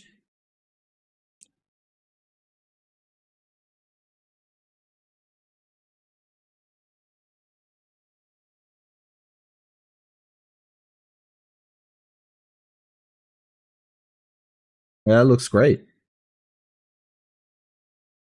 Is this one of one of the methods you mentioned, or how did you do that?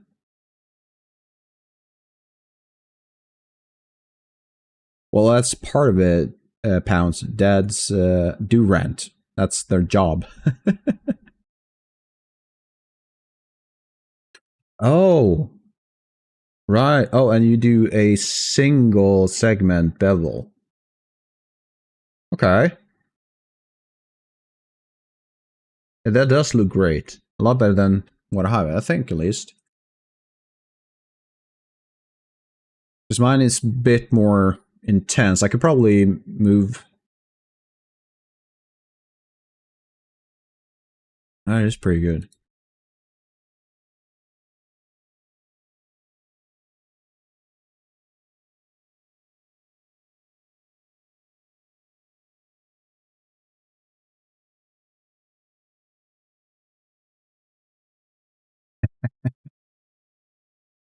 Well, at least she seems to know you by now, at least. And it's therapeutic, right? To rant a bit. It's not about making a point, just to get it out, right?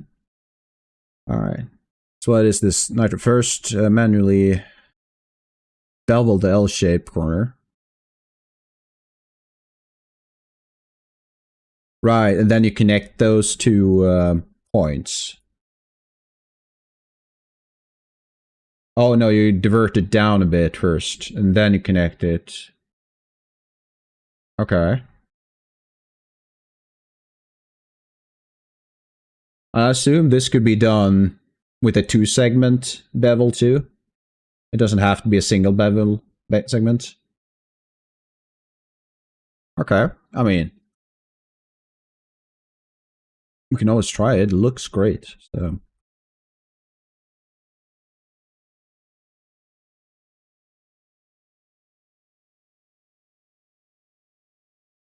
All right, let's see.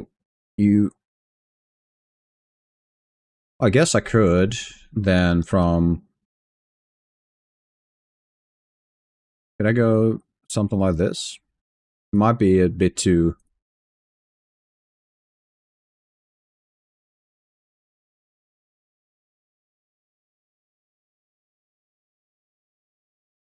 Does that work?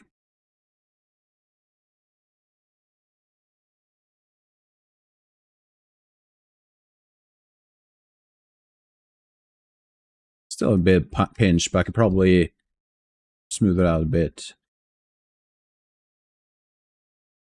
Right, yeah. I've never really.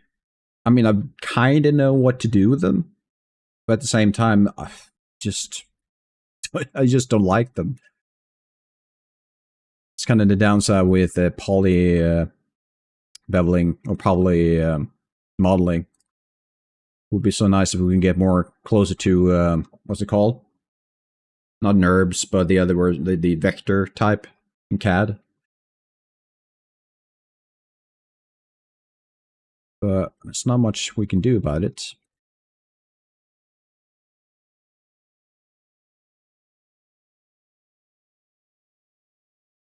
What is this mess?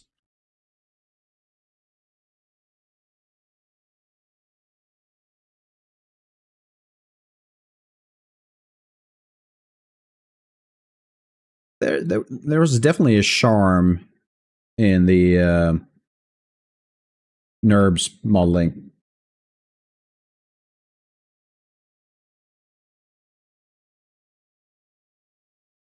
Yeah. I mean, I do miss it at some point, sometimes, but at the same time, I know why it's gone. Or why it's not widely used anymore.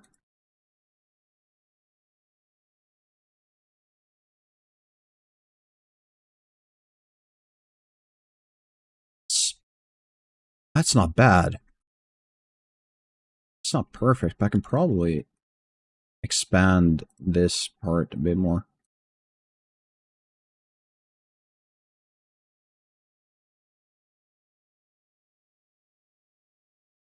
I think the last time I did anything NURBS related, because I'm not sure if even Blend probably has NURBS, but I never used it. But the last time I used it was probably back in Maya, somewhere between 2008 and 2010, maybe 2012, probably somewhere around there.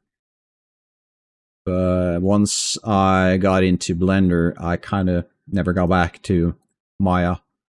The modifier pipeline is just way too good.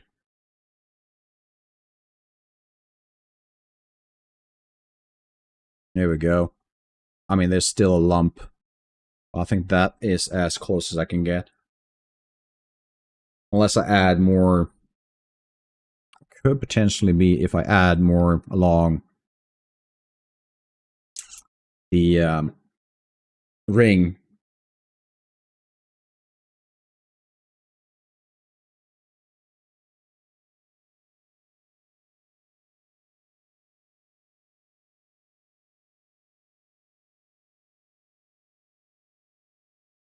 Alright, so we're looking at...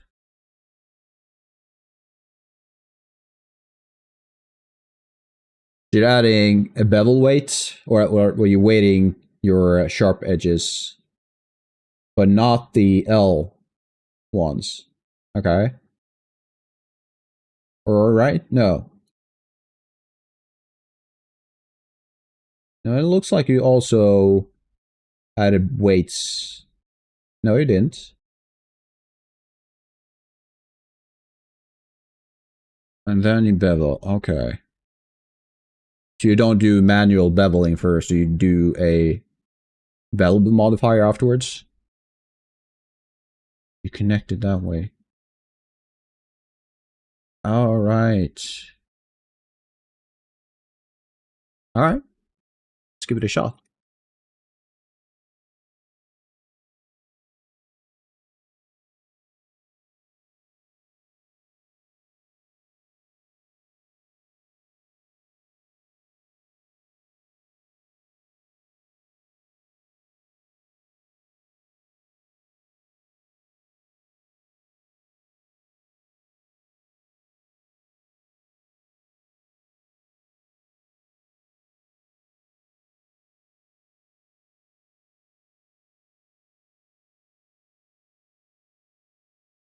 Okay.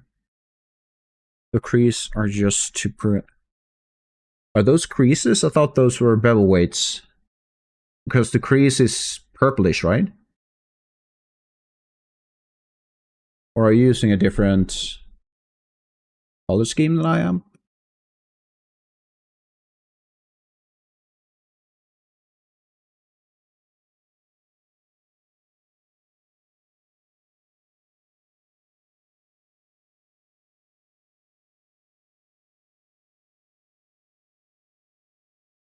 All right. Okay. Okay. Oh, okay. You're using hard ups. Yeah.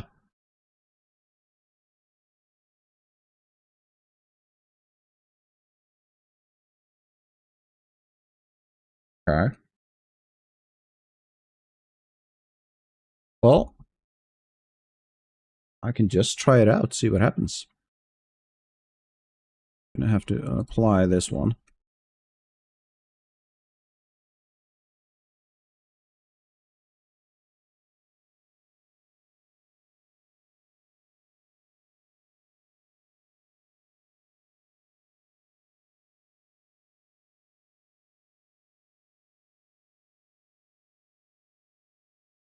Right, yeah. Yeah, that's kind of what I was thinking you were doing. Perfect.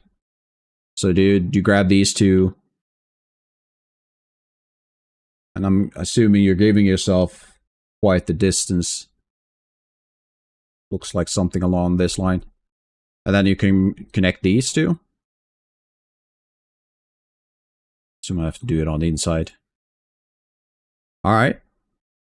I'm just going to check this out. And then you have a bevel. So let's just select the sharp edges. Where are you? Probably should put this on some kind of hotkey.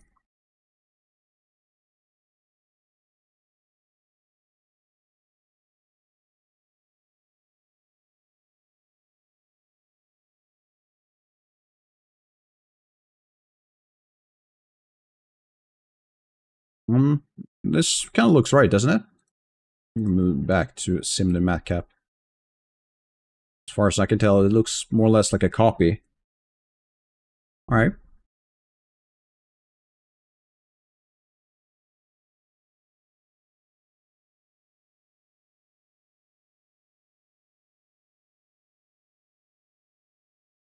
So I should add the last bevel manually. So I should remove the modifier. Okay. So we can just select the bevels then. And of course I have.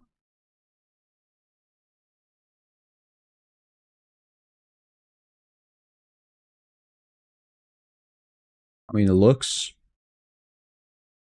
right.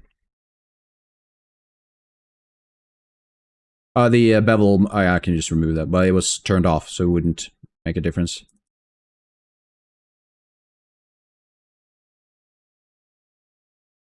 That's amazing.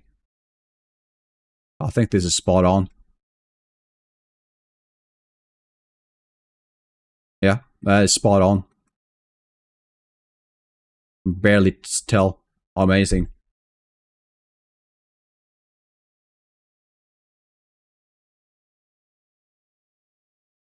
I have to adjust a bit because this might be a bit too round for me, but or we can live with it. Yeah, I think we can live with it.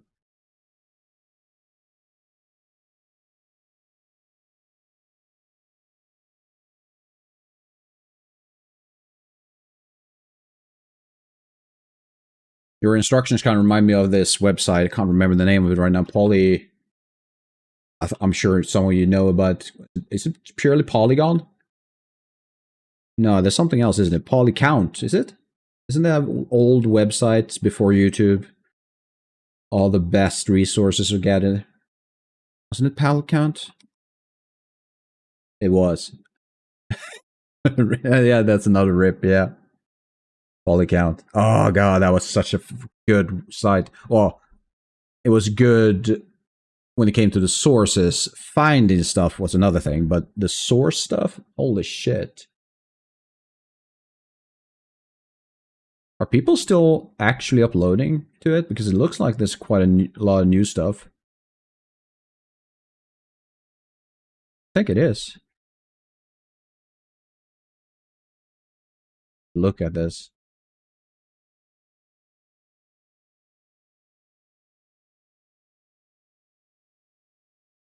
Yeah, someone else, well, we kind of threw that onto ourselves, I think, because we started talking about Ozzy Osbourne and then we just went down memory lane. Well, yeah, people are actually still uploading. There's one from yesterday. That's amazing. Probably need to go back to Polycount because that was good site. Yeah. Well, for me, it was YouTube, I think. That and some other tutorial places. When video became a thing, compared to like looking at just references and things like that, then Polycount, I wouldn't say died for me, but it kind of was pushed to the side. I do every now and then look back.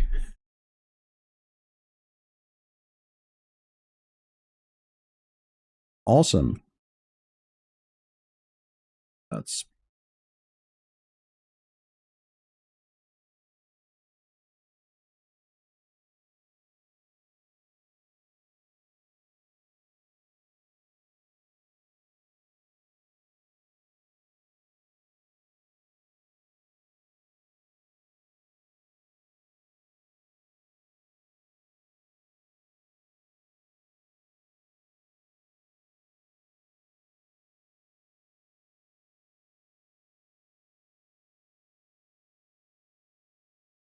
that works. I took all the energy out of me.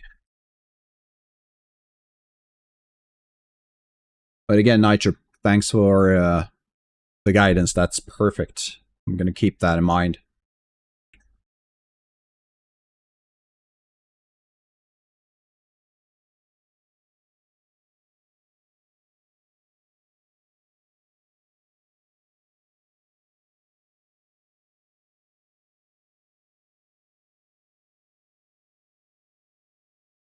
Didn't I give you...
All right.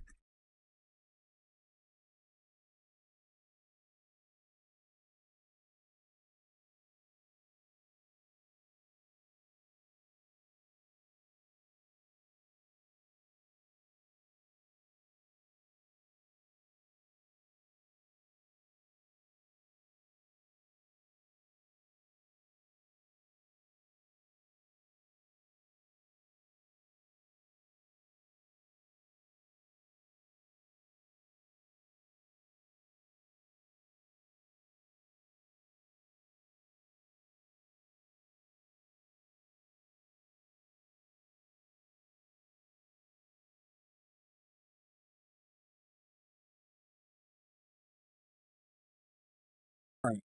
One final push. I think I have energy in me to actually get started on the low poly. Now that this section is done, that's not the proper one, is it? No. You need to be removed, and you pushed into this. Actually, let's double check that I didn't break. I did break. Oh, dang it.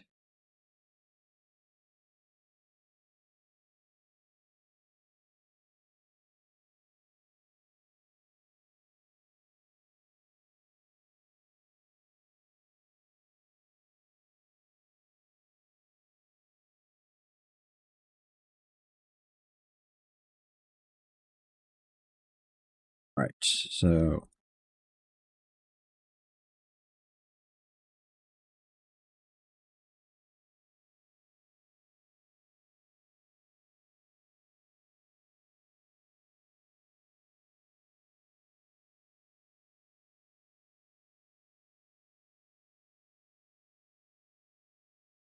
it's good enough.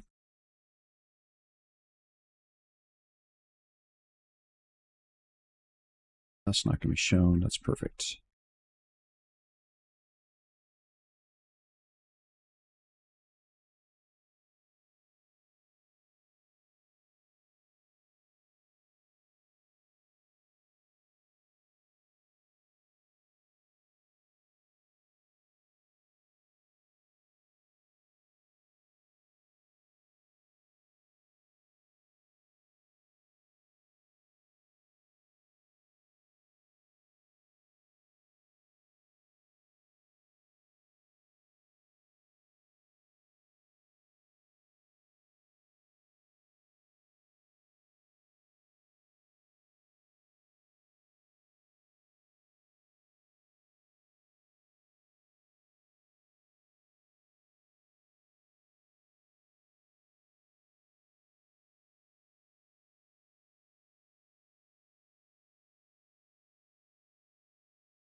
The guide made. Okay. The guide mesh approach. It's like, would that be something where you copy the data from another mesh or something?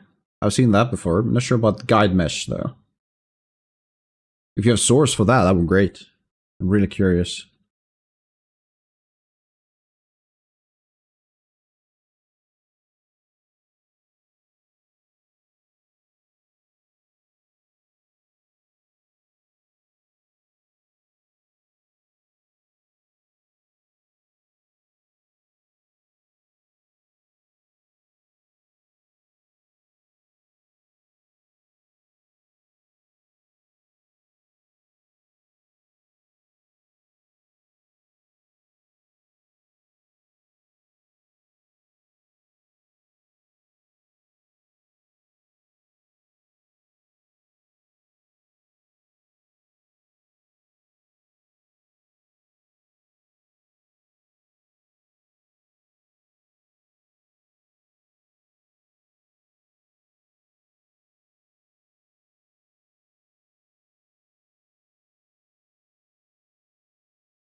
Okay. So you're grabbing you're ignoring the inner part of the mesh. Like when if you look at this one, you would only have the outer part, and then you would have a high poly cylinder on the inside. Then you shrink wrap that to fit. Is that the approach?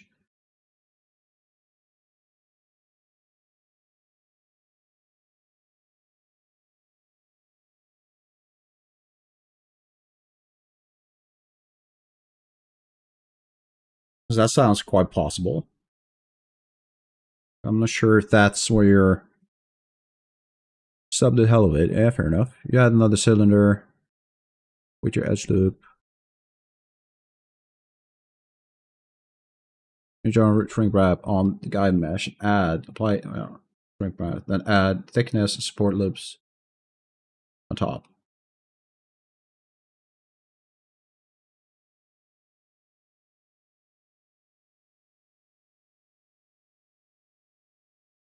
Yeah, that's kind of how I'm interpreting your descriptions of that. You would have a flat plane with no thickness on it.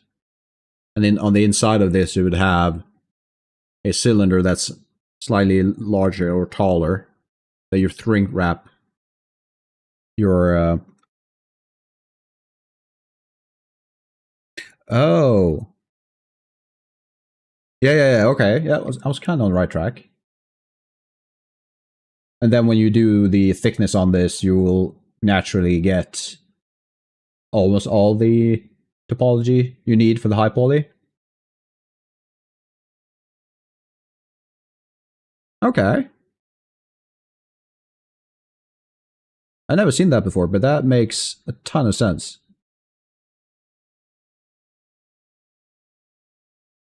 It's another one for the toolbox. I'll keep that in mind. For now, I'm very happy with the results from our previous. Okay, yeah. I mean, looking at what you get from it, I'm not sure if that's actually that much of a disadvantage. Because sometimes you'd rather have just a bit more resolution on your mesh if you can get away with that pinching part.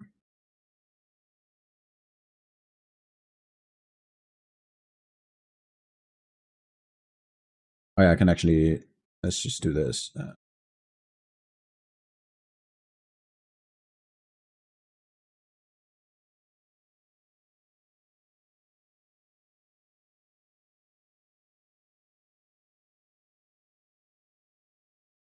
you go. But yeah. There's anyone curious about the approach. I kind of like this. She would say that you had like a 16 or 32 segmented cylinder for this part, the lamp part. Then you had the subdiv off after, of course, you'd add the loops first, right? Then subdiv, you do a shrink wrap and a solidify, yeah.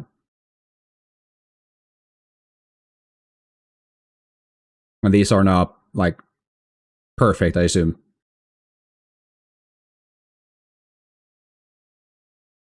Okay, yeah.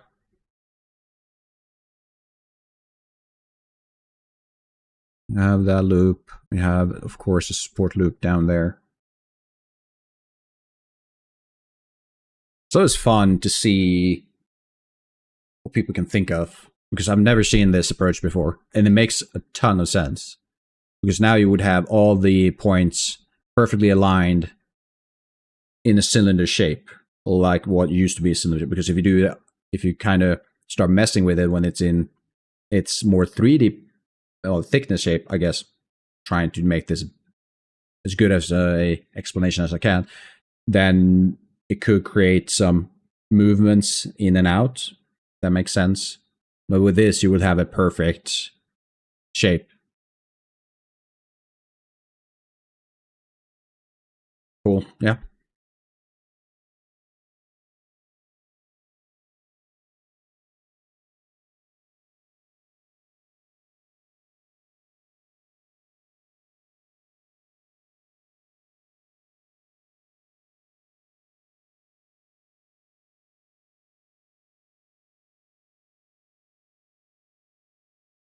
Um,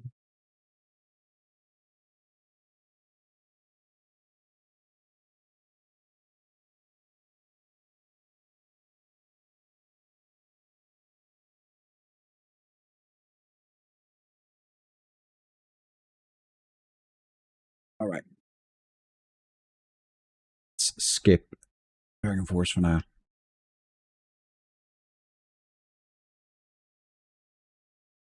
Yeah, I can see that being the case, definitely. Though there might could be some difficulties when with really complicated like shapes, but if we're talking spheres, I guess, and cylinders, once you kind of mesh deform those, make them more organic, that might be an issue. But definitely cylinders, spheres, I guess rounded square, like rounded cubes, could also possibly work. Yep. Awesome. Oh yeah.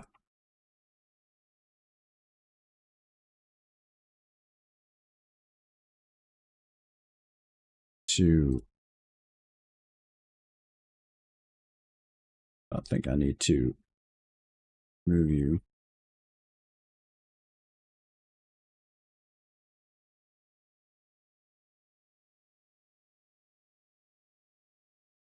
It's not because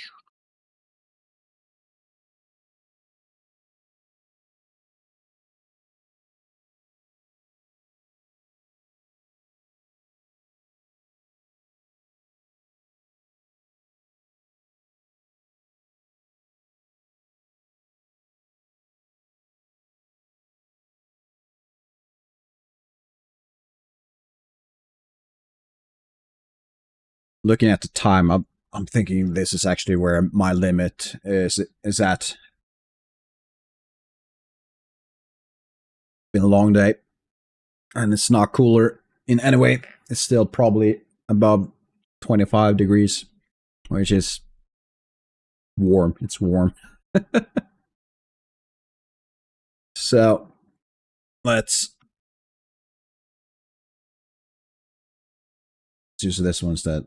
I'm not going to update my notepad, but it's there. Awesome. Hell yeah, this is a great one. One of my more productive streams in a while. I learned a lot. So Nitro, absolutely a giga shad for showing me those things, new techniques. And Pounds, always a pleasure to meeting you. It was fun to hear your dad rants and some nostalgia trips. Of course, you always throw some funny emojis in chat. That's fun. Thanks. Yeah, thanks.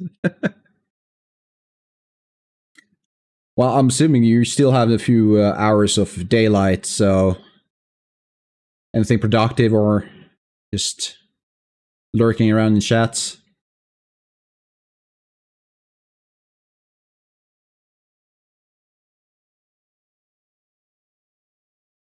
I did see a few. Oh yeah, absolutely, definitely. I'm gonna try. So I just swapped schedules. I used to do 6 a.m. to 9.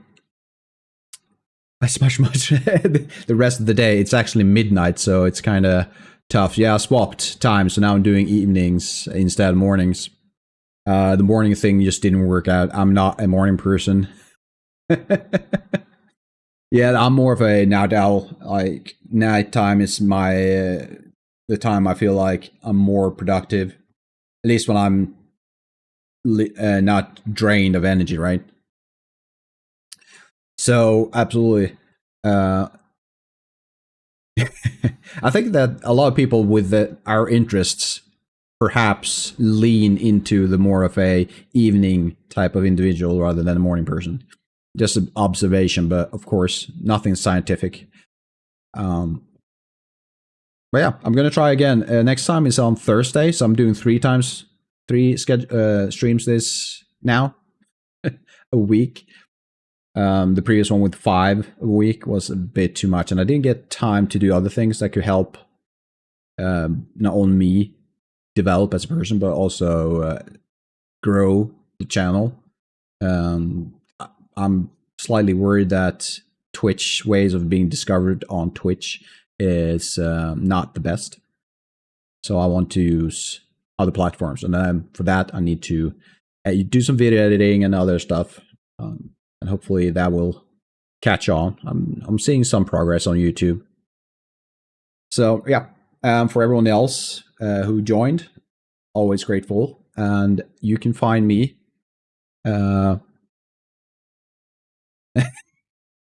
Okay, Nitro. He throws a Swedish thing on me right away, just at the end. Okay. Yeah, they need to be shown who's the boss.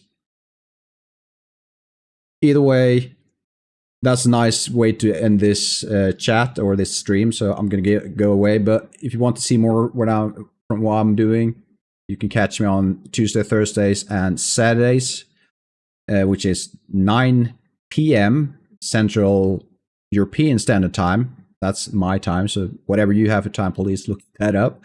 Otherwise, I'm also on YouTube. So all my VODs and other video clips will be posted there. Hopefully I have some cool one soon. And of course, I'm going to update everyone who's interested on the projects I'm working on. One, the harder game project. I'm looking forward to see what I can do with that. Just a bit of a slope right now. I'm not really making progress. And then I have another one with a few friends I think could be really fun, and a short one, but really fun.